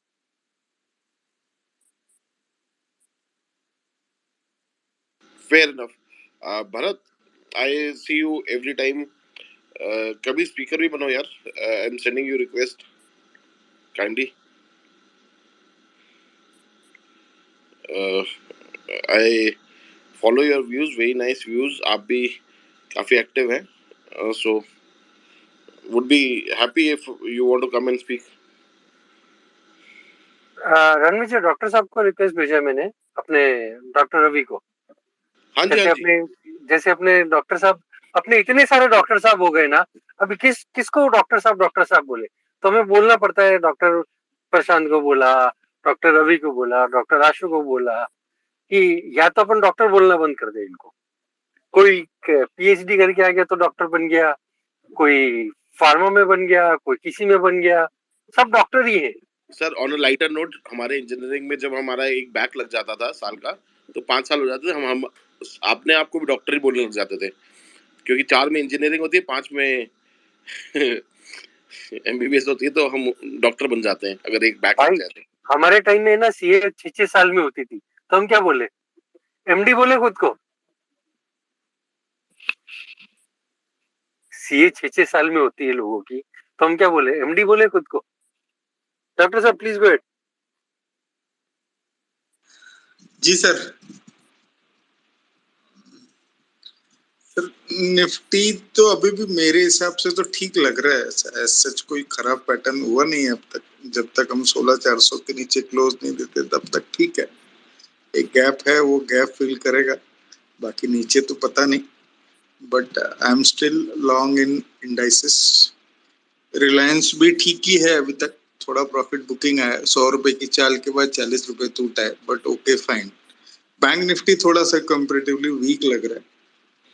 तो कल अगर बैंक निफ्टी फ्राइडे का लो तोड़ता है तो पॉसिबिलिटी है थोड़ा सा वहां पे पेन है। बाकी बैंकिंग आज थोड़ा सा आखिरी में आधे घंटे में क्या हुआ पता नहीं, बट वहां पे वीकनेस विजिबल है। स्टॉक स्पेसिफिक में सर एक हिंदुस्तान एरोनॉटिकल है जो मैं बुलिश व्यू रख रहा हूँ उस पर। बाकी एक कैश का स्टॉक था, उसमें आज थोड़ा सा प्रॉफिट बुक किया है वोल्ट टाइम ट्रांसफार्मर करके। बस सर एचएएल पे अभी भी एंट्री मार सकते हैं आप? तो बहुत लंबा मार चुके हो उसमें। ठीक है ना sir, but HAL still looking strong. कोई अगर करना चाहे तो यहाँ से थोड़ा सिर्फ स्टॉप लॉस थोड़ा डीप रहेगा, बट स्टिल ओके। तो चलो मैं मेरा एक व्यू दे देता हूँ, बहुत हो गया, मैंने सबका सुन लिया। इतनी देर तो मैं चुप बैठता भी नहीं, सिर्फ व्यू होती तो मैं चुप बैठता हूँ। तो सिंपल व्यू है, 16,500 अगर ब्रेक नहीं करता है, पकड़ लो 16,500 ब्रेक नहीं करता है और वहीं आसपास घूमता है, तो कल कहाँ जाके एंड होता है वो देखना है। 16,500 ब्रेक होता है तो 16,400 टेस्ट करके वापस रिबाउंड मारेगा। 16,500 का सैडल मुझे नहीं बोल रहा कि कोई डायरेक्शन मूव आएगा, वो 250 पॉइंट की रेंज में जमा पड़ा है, 250 पॉइंट की रेंज में जमा पड़ा है।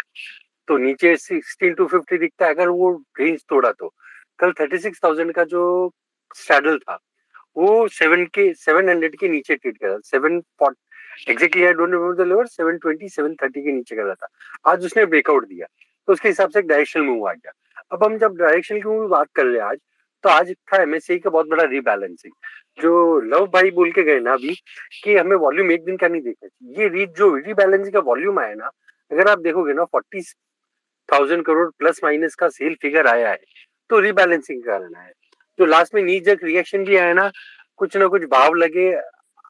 देखो, if you are lucky enough you could have traded it, if not lucky enough you couldn't have traded it. अगर आपके पास एल्गो रहेंगे जैसे हमारे डॉक्टर साहब के पास है, तो उन्होंने पक्का पैसे कमाए रहेंगे। अब हम तो गरीब लोग हैं, हमें तो ना एल्गो का ये आता है ना कुछ आता है, तो हम ना कैच कर पाते। हम नहीं बोलते, हम सारे मुंह कैच कर जाते। Coming back to the same topic, अगर ये आज का एक सेल ऑफ हटा दे, so it was a normal correction of 150 points after a rally of 900 points. तो अगर 900 में से 900 में से 150 पॉइंट निकला, दैट इज 20% करेक्शन यार। फिबोनाची रेशियो भी 23.8% होता है, तो this is very normal. Bank Nifty जो लास्ट में पैनिक देखे गया ना, कोटक बैंक का अगर आप बुक देखते, कोटक बैंक का ऑर्डर बुक मैंने ग्रुप में भी डाला था, जो हमारे इतने सारे ग्रुप है उनमें सब में डाला था। कोटक बैंक की बुक में है ना वन साइड सेलिंग के ऑर्डर लगे होते, 5-5 लाख शेयर मैंने कोटक की बुक में नहीं देखे। मतलब आई स्टार्टेड ट्रैकिंग इट, क्योंकि सीके ने मुझे मैसेज किया कि क्या हो रहा है। मैंने कहा रुक जा भाई, मैं भी देखता हूँ क्या हो रहा है, मुझे क्या पता। उनके कैंडल ऐसी बन रही थी ना, अब खुद को भी है ना वो कई बार लग जाता है कि ट्रेड मारे नहीं मारे। 1875 का मेरी आंखों के सामने 1845 मैंने देखा है, मैंने चार्ट भी पोस्ट किया और खटाखट खटाखट वो एमएससी कुछ रिबैलेंसिंग था जो हम लोग नहीं पकड़ सकते, जो मैं प्रैक्टिकली बोलता हूँ मुझसे नहीं पकड़ा जाता। किसी को लगेगा इतना पुराना ट्रेडर है, भाई नहीं पकड़ा जाता तो नहीं पकड़ा जाता, सिंपल है। तो एमएससी के रीबैलेंस के कारण जो आज डेटा बना, जिस कारण से सेल ऑफ आया, लास्ट का जो उसने लो मारा बैंक निफ्टी ने ऑलमोस्ट 35 to 80 का मारा अप्रोक्सीमेटली, वहां से वापस एवरेज क्लोजिंग 34,500 के आसपास ही लेके गया। 34,500 में आज भी उतने ही कॉल खड़े हैं, नहीं सॉरी, आज भी उतने ही पुट राइटर खड़े और कॉल राइटर वही सेम है। कल अब क्या होता है, अभी ये पॉवल साहब और वो बिडेन क्या बात करेगा अपने को किसी को नहीं पता। लेट्स फॉरगेट दैट कि वो हमारे कंट्रोल में नहीं है। हमें अगर आज व्यू बनाना है तो अपना व्यू सिंपल है, 34,500 अगर होल्ड करता है, स्टार्टिंग के 15-20 मिनट में सेल ऑफ आके भी अगर 34,300 जो आज का लो बना है वो तो सॉरी 35,300 का जो लो बना है वो होल्ड करता है और वहां से रिबाउंड आता है, this market can surprise you on the upside, this market can surprise you on the upside, क्योंकि आज शॉर्ट कवरिंग भी आया था स्टार्टिंग में, उसके बाद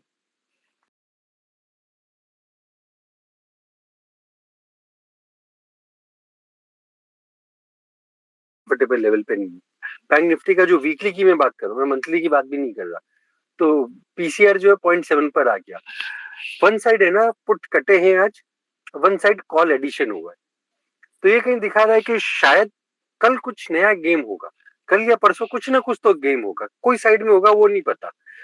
तो हमेशा जो मैं बोलता हूँ कि थोड़ा डेटा देखो, डेटा में कहाँ पे एडिशन हो रहा है, अगर कल 34,500 के कॉल में एडिशन होना शुरू हो जाए तो पकड़ लेना कि भैया सॉरी 35,500 में एडिशन होना शुरू हो जाए तो पकड़ लेना 35,500 ना तोड़ेगा, नहीं तोड़ने वाला फिर वो, तो फिर चांसेस है कि हम 35,500 और 35,000 के बीच में कुछ एक्सपायरी देके चले जाएंगे। और फिर बैंक निफ्टी वो 500 पॉइंट तो पकड़ती भी नहीं है, उसके लिए 500 पॉइंट तो गरीबों का मसला होता है, वो 1000 पॉइंट भी करके चली जाएगी। तो हमें सिर्फ देखने के 35,500 के कॉल और पुट पर कर क्या हो रहा है, सेम टाइम 16,500 और 16,500 के कॉल और पुट पर क्या हो रहा है, ये तो गई दो चीजें। आज ओए का डेटा है ना, कहीं मुझे दिखा नहीं है ऐसा कि कुछ बहुत बड़ा एडिशन हुआ डिलीशन हुआ, एक सिर्फ एयू बैंक में ना कुछ 38% का ओआई ऐड हुआ with a fall in price also, और 35% एक दिन में एडिशन होना वाज एब्सोल्युटली वेरी सब्सटैंशियल। अब उसमें क्या चल रहा है क्या नहीं चल रहा भगवान माने, क्योंकि इतना बड़ा डेटा एक दिन में नहीं बनता है, क्योंकि मैं तो सिर्फ 4-5 सेक्टर ट्रैक करता हूँ, उसके अलावा ट्रैक नहीं करता। तो ये आज अगर अगर एक दिन का डेटा मैं ना स्टडी करूँ, एक नॉर्मल डेटा स्टडी करता हूँ जो पास से चला आ रहा है, तो उसके हिसाब से क्या पिक्चर बन रही है कि ये छोटा डिप है जो इतने बड़े रैली के बाद आया। जनरली अगर आपने पिछला 6 महीना देखा होगा, जो मैं हमेशा रिपीट करता हूँ कि भैया जो फ्राइडे को होता है मंडे को जनरली रिपीट होता है। अब थोड़े टाइम से क्या हो रहा है, लास्ट 1 महीने से, कि फ्राइडे को अगर मार्केट बुलिश है तो मंडे को बेरिश हो जाता है और ट्यूसडे को मार्केट वापस ऊपर चला जाता है। अब की पहली बार कैसा हुआ कि थर्सडे को मार्केट बुलिश था, फ्राइडे को मार्केट बुलिश था, कम टू ट्यूसडे, इस बार ट्यूसडे मार्केट ने रिवर्स कर दिया, ये ट्यूसडे को मार्केट ने रिवर्स कर दिया। ये बहुत छोटी छोटी चीजें हैं जो आप जाके अगर देखोगे ना, एक आप एक कैलेंडर बना लो, जैसा एक एक्सेल शीट में कैलेंडर बनता है ना कि भाई मंडे को क्या हो रहा है, ट्यूसडे को क्या हो रहा है, हमने वैसा कैलेंडर बना के रखा है। तो उसमें हमें समझ में आता है कि यार ये कंटिन्यू पैटर्न यही चल रहा है, तो हम भी वही फॉलो करने चले जाते। बहुत सिंपल है, उसमें आपको कुछ दिमाग नहीं लगाना, सिर्फ पॉइंट्स डाल दो प्लस माइनस करके, तो आपको समझ में आ जाएगा भैया जो फ्राइडे को जो 6 महीने से चला रहा था, तो हम भी कुछ हम भी दिमाग नहीं लगाते, भैया पुट लेके चला जाए, काय को दिमाग लगाने का, ये अपने पोजीशन काट के चला जा, मंडे को 3.25 पे खरीद लेंगे, 3.25 खरीद के चले जाएंगे, क्योंकि ट्यूसडे को टर्न अराउंड होता है, वो पैटर्न फिक्स चल रहा था। पहली बार कैसा हुआ कि टर्न अराउंड ट्यूसडे हो गया, मतलब जो बुल फेस चला था 900 पॉइंट का, उस बुल फेस को गिरा के आज 150 पॉइंट कम कर दिया। निफ्टी की बात कर लो, बैंक निफ्टी ऑलमोस्ट नीचे से कुछ 2,500-3,000 पॉइंट ऊपर आया, ठीक है, उसमें अगर 500 पॉइंट का करेक्शन आ गया तो क्या बड़ी चीज हो गई, 3,000 पॉइंट का इंडेक्स है, सॉरी 36,000 का ऑलमोस्ट इंडेक्स है, तो 300-350 पॉइंट इज ओनली 1%। तो अगर सिर्फ आज का एमएससीआई का रीबैलेंसिंग भूल जाए जो चल रहा था, तो उस पीछे में अगर मेरा पूरा व्यू बदल दूं कि नहीं मार्केट बियरिश हो गया, मार्केट बुलिश में करेक्शन आ गया, तो कल का वेट करके देखते हैं, कल पहले एक आधा घंटा देख लेते हैं, 1 घंटे देख लेते हैं, अगर सेल ऑफ कंटिन्यू रहेगा तो सिंपल काम करना, 16,600 का कॉल में देख लेना, ओपन इंटरेस्ट ऐड हो रहा है तो शॉर्ट साइड करना, स्टॉप लॉस जैसा सब बोलते हैं 16,700 के ऊपर का स्टॉप लॉस रख के शॉर्ट करके बैठना, अगर नहीं कर रहा है तो 16,400 के नीचे का स्टॉप लॉस रख के लॉन्ग करना, दोनों व्यू रख के चलना पड़ेगा। मुझे नहीं पता कल सुबह क्या होगा। सेम ऑन बैंक निफ्टी, 35,300 के नीचे का स्टॉप लॉस रख के लॉन्ग करना, अगर 35,500 के पुट में बहुत ओपन इंटरेस्ट ऐड हो रहा है, तो ओपन इंटरेस्ट ऐड हो रहा है मतलब वो जाके उसको कहीं ना कहीं सपोर्ट दे रहा है। देखो डेटा डायनेमिक है, 5 मिनट में बदल भी सकता है, सब कुछ बदल सकता है। सेम अगर 35,500 के कॉल में एडिशन होना शुरू हुआ तो शॉर्ट मार देना, 35,700 के आसपास का स्टॉप लॉस रख के शॉर्ट करके बैठना, फिर पूरे दिन देखते रहना क्या कहाँ पे क्या गेम चेंज हो रहा है, क्या चेंज नहीं हो रहा है। नेक्स्ट बात रही अब पॉवेल साहब और बिडेन साहब क्या बात करेंगे, ना तो हमारे पास फोन लाइन है ना कुछ है, तो हम उसके बारे में कमेंट करना ही बेकार होता है। हम कुछ भी कमेंट करेंगे, या तो आपके पास इनसाइडर इन्फॉर्मेशन है तो हमें बता देना, हमारे पास तो होती नहीं। हम तो डेटा पढ़ते हैं, चार्ट पढ़ते हैं, तो उसके हिसाब से जो भी हमारा छोटा मोटा रीडिंग आता है हम लोग शेयर कर देते हैं। बात रही थर्ड स्टॉक स्पेसिफिक की, ऑटो सेक्टर आज भी अच्छा दिखता है। मारुति यहाँ से 8500 टू 9000 भी जा सकता है, क्योंकि ओवरबॉट में ही रहता है। ऐसे मार्केट कंडीशन में अगर M&M जैसा स्टॉक नया 52 वीक हाई बना रहा है, वो सेकेंडरी मैटर है। वो नया लाइफ हाई बना रहा है, वो प्राइमरी मैटर है। सेकेंडरी मैटर मत पकड़ो कि नया ये स्टॉक 52 वीक हाई बना रहा है, ये स्टॉक नया लाइफ हाई बना रहा है। मैं आज BSE का स्टॉक ट्रैक कर रहा था 740 पर, ठीक है।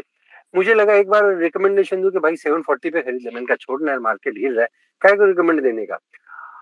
बस वही मेरी गलती थी कि मैंने ना खुद खरीदा ना किसी और को खरीदने को बोला। वो स्टॉक चल गया, CDSL चल गया, MCX चल गया। अब सेकंड चीज, अगर मार्केट गिर रहा है तो स्मॉल कैप क्यों नहीं गिरा? आप स्मॉल कैप इंडेक्स जाके चेक करो। मेरा बैरोमीटर होता है कि भैया ब्रॉडर मार्केट क्या कर रहा है। वो लास्ट का आधा एक घंटे का सेलिंग छोड़ दो, वो एडजस्टमेंट का सेलिंग अगर हट जाता है, कल सुबह जब फ्रेश मार्केट खुलेगा कल क्या होता है। ओवरऑल भी अगर FII ने 45,000 या 47,000 करोड़ का खरीदा बेचा, जो भी किया, लास्ट में ओवरऑल फिगर तो 1000 CR का ही आया ना।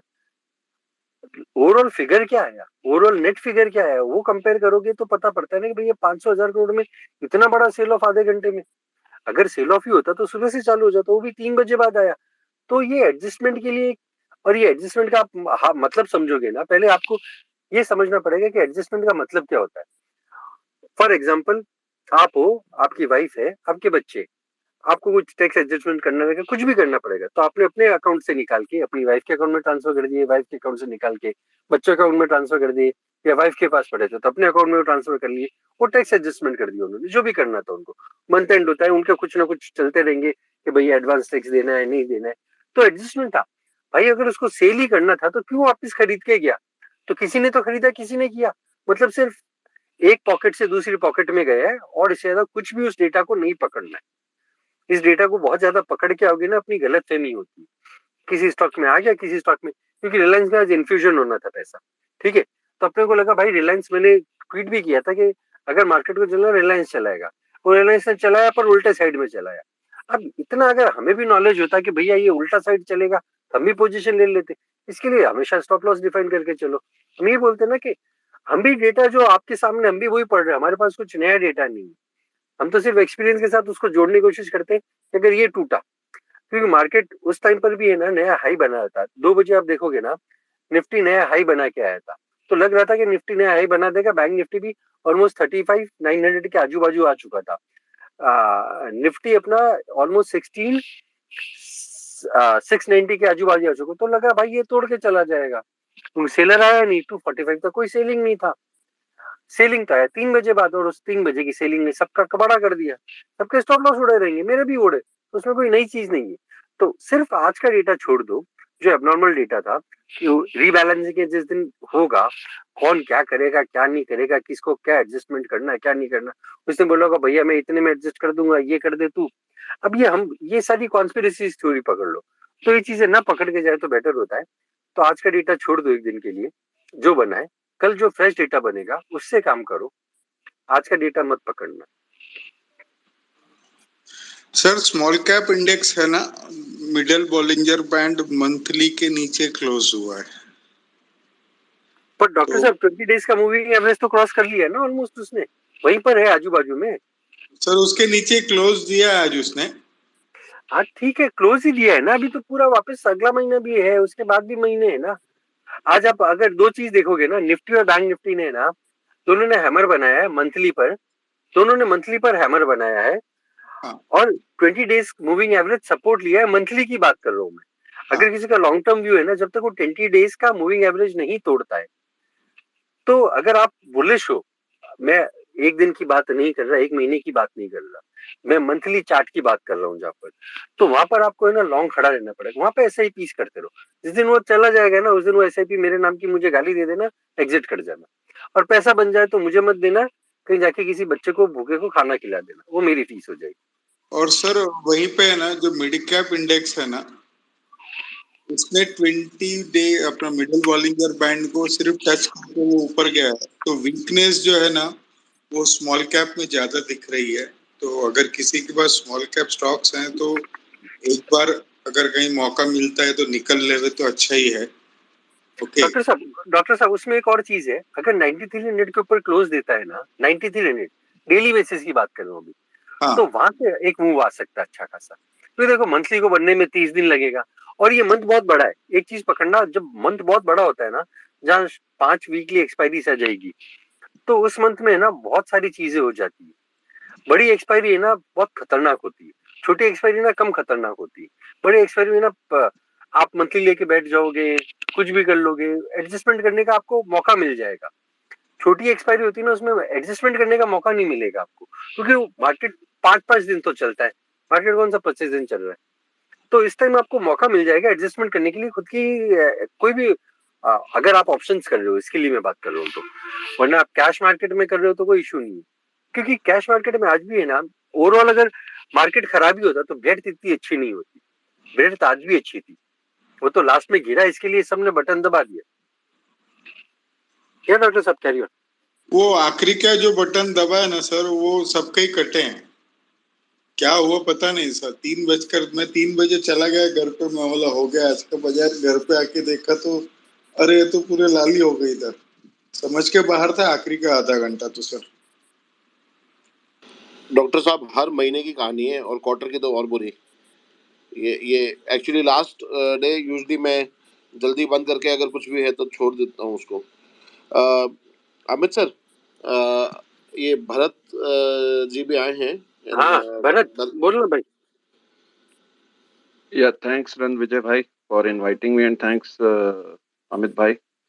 So मेरा ये जो व्यू है ओवरऑल ब्रॉडर मार्केट्स के लिए यही है कि मुझे जो पर्सनली चार्ट्स पे लगता है that we are still facing a relief rally. और जो है ये डेड कैट बाउंस बोलिए जो भी बोलिए, मतलब we still I do have a similar view what Sunny भाई शेयर कि I feel that we will be still again revisiting the lows, and that will be the first milestone or target or whatever is जो भी नाम से हम उसको बोलें।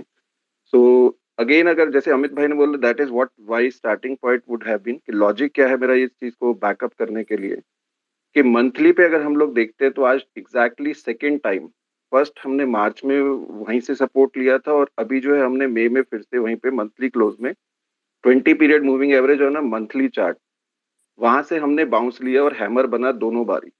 लेकिन उसके बाद भी अगर जो डाउ थ्योरी के बेसिस पे जाएंगे तो कंसिस्टेंटली जो है वो वीकली और मंथली बड़े टाइम फ्रेम पे मैं बोलूंगा पहले तो वहां पे लोअर हाई लोअर लो की फॉर्मेशन इंटैक्ट है। तो वो जो चीज है वो अभी मतलब पर्सनली मुझे वो कन्विक्शन नहीं देती कि आई विल से के मतलब डेटा बुलिश हो रहा है या जो भी।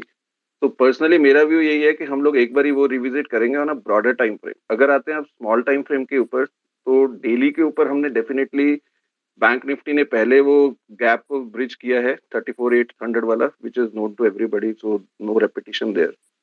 सो वो जो चीज है वहां से अब 35,800 तक टच करके, और वो जैसे सभी लोग देख रहे थे आज ड्यूरिंग द डे तो ओपन इंटरेस्ट के बेसिस पे एक टाइम पे लग रहा था कि 35,900 आज निकल जाएगा।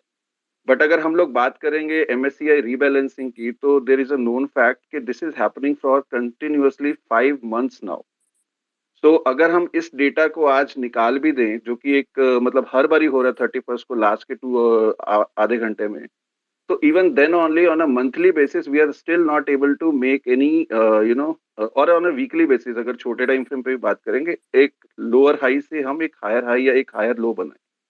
तो जब तक वो नहीं बनता होना छोटे टाइम फ्रेम भी मंथली को छोड़ के हम लोग वीकली की बात करें तो I don't personally get that conviction कि हम लोग ये सोचें कि यहाँ से जो है हमें एक बारी मतलब बाउंस देखने का 18,000 तक का देखने का मौका मिलेगा।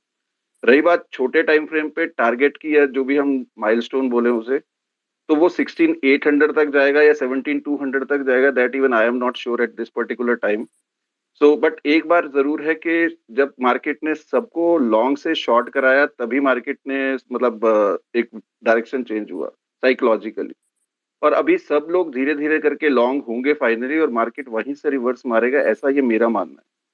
तो वो 16,800 से मारेगा या 17,200 से मारेगा या 36,000 से बैंक निफ्टी या 36,800 से मारेगा, that is still to be seen. because open interest data is very dynamic and it changes on a very random, very frequent basis. So broader view is this only. I still find it as a relief rally. I totally go with your view, Bharat. क्योंकि कल जो data बना था positive बना था, आज जो Right. Data बना है उसमें लॉन्ग अनवाइंडिंग हुआ है निफ्टी में और शॉर्ट बिल्टअप हुआ है बैंक निफ्टी में. ठीक है, अभी ये डेटा कैसा है देखो, आप पकड़ते हो ना कि हम डेटा पकड़ के आते हैं, रात को बात करते हैं, वो डेटा है ना चलते चलते मार्केट में चेंज हो जाता है. राइट तो उसमें कोई कुछ नहीं कर सकता, तो आपको डेटा लाइव ट्रैक करना ही पड़ेगा कि भैया डेटा क्या बोल रहा है. वो जहाँ ओपन इंटरेस्ट क्रिएट हो रहा है वो 5 मिनट में आपको दिखा रहा है भैया यहाँ तो लोग लॉन्ग गए, और 15 मिनट बाद दिखाएगा कि भैया जो लॉन्ग थे वो अनवाइंड करके चले गए और शॉर्ट करके आ गए फ्रेश.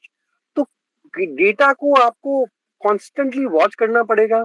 आप जो इंडिकेटर यूज कर रहे हो उसको वॉच करना पड़ेगा, भैया इंडिकेटर क्या बोल रहा है. फिर मैं कल जब पोस्ट किया था, कल मेरे हिसाब से मार्केट नहीं काम किया तो कल मैं लॉस लेके निकला. आज वो मेरे हिसाब से काम कर दिया तो आज भी मैं लॉस लेके निकला. मैं कल भी लॉस लेके निकला, आज भी लॉस लेके निकला. कारण डेटा है भाई. डेटा मेरे पिताजी तो नहीं बना रहे बैठ के, मेरे पिताजी एलआईसी के चेयरमैन तो नहीं कि मुझे इन्फॉर्म करेंगे बेटा ये खरीद लो. तो हमारा तो पिताजी एक ही इस बाजार में. डेटा को देखते रहो, जो आप एनालिसिस कर रहे हो, जो कर रहे हो सब सही है, बट एनालिसिस गलत भी जा सकता है. इसके लिए हमारे पास एक ही इंस्ट्रूमेंट होता है खुद को बचाने के लिए, अपना पोजीशन साइजिंग प्रॉपर रखो, अपना रिस्क मैनेज करके जाओ. आपकी ओवरऑल बुक में अगर लॉस भी आता है ना चलेगा, बट ओवरऑल प्रॉफिट बना रहे हो कि नहीं बना रहे year on year basis, that is more important. आप ये मत देखो डे में मेरा आज ये लॉस हो गया, आज हो गया. सबको होता है यार. कोई भी ऐसा सिस्टम नहीं है, कोई भी ऐसा सिस्टम अगर कोई आके मुझे बोल देना 100% टाइम यही काम करेगा, मैं तो भाई उसको जाके है ना मेरा घर बार बेच के सारा पैसा उसको बंदे को दे. मेरे लिए सबसे बेस्ट पर्सन है डॉक्टर साहब हमारे, डॉक्टर प्रशांत मलिक की बात कर लो. अगर वो ऐसा मुझे सिस्टम बता देंगे ना, मैं तो उनके घर पे झाड़ू पोछा भी करके आ जाऊंगा. तो डॉक्टर साहब आप मेरा पैसा संभालो, मैं जितने टाइम बोलोगे वो कर दूंगा. क्योंकि हम भी जब बात करते हैं तो डॉक्टर साहब बोलते हैं हमें तो ऐसा कोई सिस्टम है ही नहीं है, हम भी लॉस खाते हैं. तो कितना भी एल्गो कर लो, कितना क्वांट कर लो, लास्ट में जाके हम एक ही चीज डिफाइन कर सकते हैं, भैया मुझे लॉस खाके कितना निकलना है. तो डेटा बहुत डायनेमिक होता है, कब चेंज हो जाएगा कब चेंज नहीं होगा ना पता पड़ेगा. कल हम कुछ शॉर्ट करके बैठे थे और उस शॉर्ट ने लॉस दे दिया हमें, मतलब शॉर्ट करने के बाद भी लॉस खा के निकले. आप ये सोच लो, तो शॉर्ट करके तो आज पैसा कमाना चाहिए था ना, बट वो उल्टा ही चला गया फेवर में, मतलब अनफेवरेबल चला गया. तो डेटा डायनेमिक है, सब कुछ डायनेमिक है. आपको भी मार्केट के हिसाब से डायनेमिक रहना पड़ेगा. और ये मत पकड़ के चलो कि आप सारे मूव पकड़ लोगे कि आपने जहां जहां बोला वो सब आपके फेवर में आ जाएंगे. 100% इन एग्रीमेंट अमित भाई. एंड आपने जैसे बोला था वही सेम चीज, मतलब most of us would have noticed who sit on the system and terminal कि 35,9,000 during 1:40 to 2 o'clock was looking minute के, मतलब 35,900 शायद आज क्रॉस कर जाएगा. But MSI rebalancing is just in, मतलब personally I will say it looks like more of an extent. Bharat, MSCI rebalancing is not happening for the first time in Indian market. MSCI rebalancing has been happening for decades now. मतलब decade से वो होता चल रहा है. जब से data available रहेगा ना, आप जाके चेक करोगे, कभी बहुत पॉजिटिव बन जाएगा तो बाजार को खींच लेते हैं, कभी उनकी देखो वो हमारे हाथ में है नहीं चीजें. उनको जो मर्जी होगी, जिस भाव पे उन्होंने पहले से डिसाइड करके रखा होगा वो बटन दबा देते हैं. अरे किसको पता कि 35,900 से 35,300 आ जाएगा. अब पता होता किसी को तो भाई 35,900 का पुट चुपचाप लेके बैठा रहता दिन भर. ये पता तो हमें से किसी को भी नहीं ना ये चीज. तो कभी भी कुछ भी हो सकता है. कल को मार्केट अगर 500 पॉइंट गैप अप खुल गया तो जेरेमी पावेल और इसमें बिडेन साहब में अच्छी सी बात हो गई, 200 पॉइंट गैप अप खुल गया, तब हम क्या बोलेंगे डेटा खराब था, डेटा अच्छा था. आज जो डेटा बन के आ रहा है हम उसकी बात कर रहे हैं. कल क्या खुलेगा हमें नहीं पता. हमें एचजीएक्स देख के क्या मिलना है उसमें से. अपना मार्केट को अगर आप एचजीएक्स नहीं ट्रेड कर सकते, अगर आप डाउट नहीं ट्रेड कर रहे हो, तो हमें तो जो मार्केट में लास्ट 3:30 के बाद 7:30 पे जो भाव कॉपी है उससे डेटा निकाल के जो दिखा, हम उसी की बात कर सकते. उससे ज्यादा तो क्या बात करेंगे यार हम लोग. और जो मार्केट में लाइव दिखता है वो बात करते हैं. तो भैया अभी ये दिख रहा है, ऐसा हो गया है. और उसके बाद कोई आके बोल दे ऐसा तो आपने बोला था. अरे जो उस टाइम बन रहा था उसके फैक्ट डेटा जो भी पॉइंट थे वो बोले. और उसके बाद क्या होगा, उसके 1 मिनट बाद कल को नरेंद्र मोदी को गोली मार दे, इंडिया पाकिस्तान पे अटैक कर दे, पाकिस्तान इंडिया पे अटैक कर दे, या रशिया न्यूक्लियर छोड़ दे. वो अपने हाथ में थोड़ी है यार. तो अपने हाथ में जो चीज है अपन वही कंट्रोल कर सकते हैं. Absolutely agreed. And one more point to add, Amit bhai, here, just in, to put a logic behind the what I said. Basically अगर हम लोग मार्केट ब्रेड्थ को भी देखेंगे तो as you were mentioning about Nifty small cap and mid cap, so over past few weeks Nifty small cap has been consistently weak relatively as compare to mid cap. Secondly, अगर हम लोग इसको track करेंगे कि in case of अगर ऐसे any moving average से एक कितने स्टॉक्स नीचे चल रहे हैं, सो ऑन अ निफ्टी 500 और on a Nifty small cap and mid cap, that ratio has at least reached to 60% in of very recent times. तो मतलब 60% स्टॉक्स जो है वो की मूविंग एवरेज से नीचे चल रहे हैं. That also can be considered as point to think about that. Broadly, markets are not in that phase where we can be extremely bullish and be aggressive in longs. As you have been rightly saying, कि जो trader है उसको daily का view बना के जाना है. Market में आप व्यू बना के जा सकते हो हाउ मार्केट और price action behaves during the day. Accordingly अगर हम लोग रिजिड रह के व्यू नहीं चेंज करेंगे तो then definitely it is going to increase our losses and we will be catering to our ego. But finally अगर हम लोग इन्वेस्टर हैं, जैसे आप भी बोल रहे हो, तो 20 पीरियड मूविंग एवरेज अगर मंथली पे जब तक होल्ड कर रहा है, इवन दो द डाउ थ्योरी के हिसाब से जो प्राइस एक्शन है वो लोअर हाई लोअर लो फॉर्मेशन में ही है, तो एक अच्छे क्वालिटी बिजनेसेस को, अगेन वो सब्जेक्टिव रहेगा, हर एक के लिए क्वालिटी अलग रहेगा.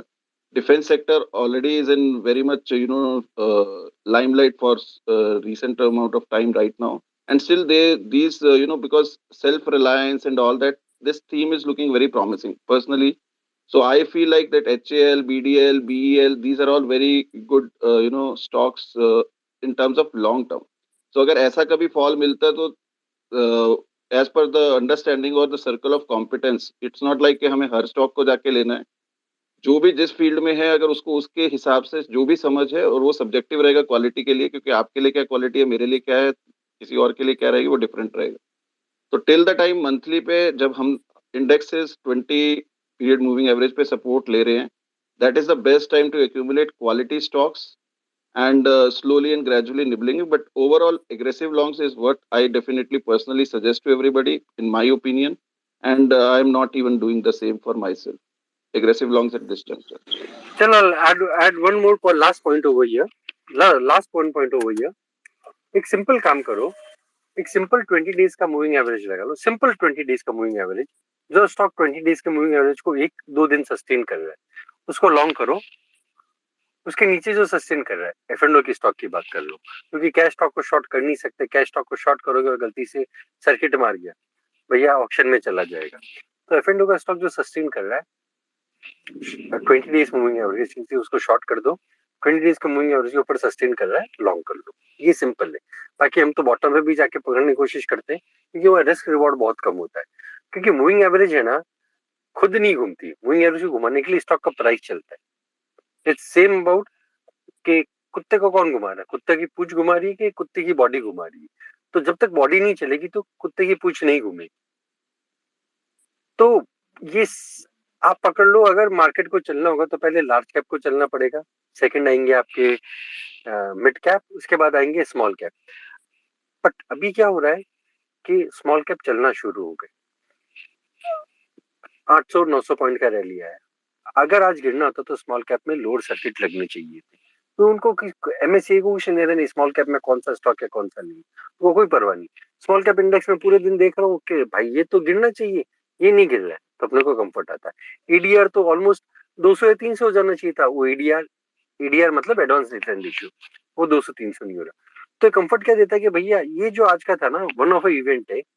कल सुबह जाके वापस ही रीअसेस करते हैं कि क्या सिचुएशन बन रहा है. हो सकता है सिचुएशन सिर्फ आज की हो, वन ऑफ इवेंट है, निकल गया. कल सुबह नया फ्रेश डेटा क्या बन के आता है, और पकड़ लेना डेटा हर 5 मिनट में, 1 मिनट में भी चेंज हो जाएगा. हमारे पास डेटा तो 3 या 5 मिनट लेट आएगा. ऑप्शंस की बात कर रहा हूँ तो, या कोई भी हम ऐप यूज कर रहे हैं, कुछ भी कर रहे हैं, तो डेटा बनते बनते भी टाइम लगता है. तो वो डेटा आप फॉलो करते चलो. तो अगर पहले मार्केट को चलना पड़ेगा तो एटलीस्ट लार्ज कैप आएंगे.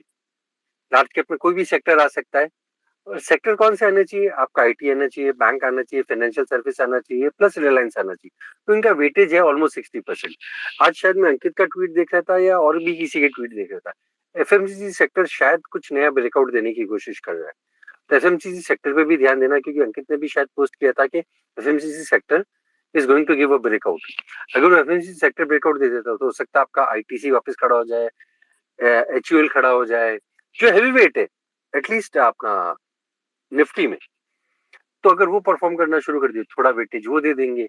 मतलब अपने को तो सबका कंट्रीब्यूशन चाहिए ना, कि भैया अगर मुझे अपना ये क्या बोलते हैं, कोई गणपति का पंडाल बिठाना है तो हम सबसे चंदा ले रहे हैं ना, तो हमें तो पंडाल बिठाने के लिए चंदा चाहिए।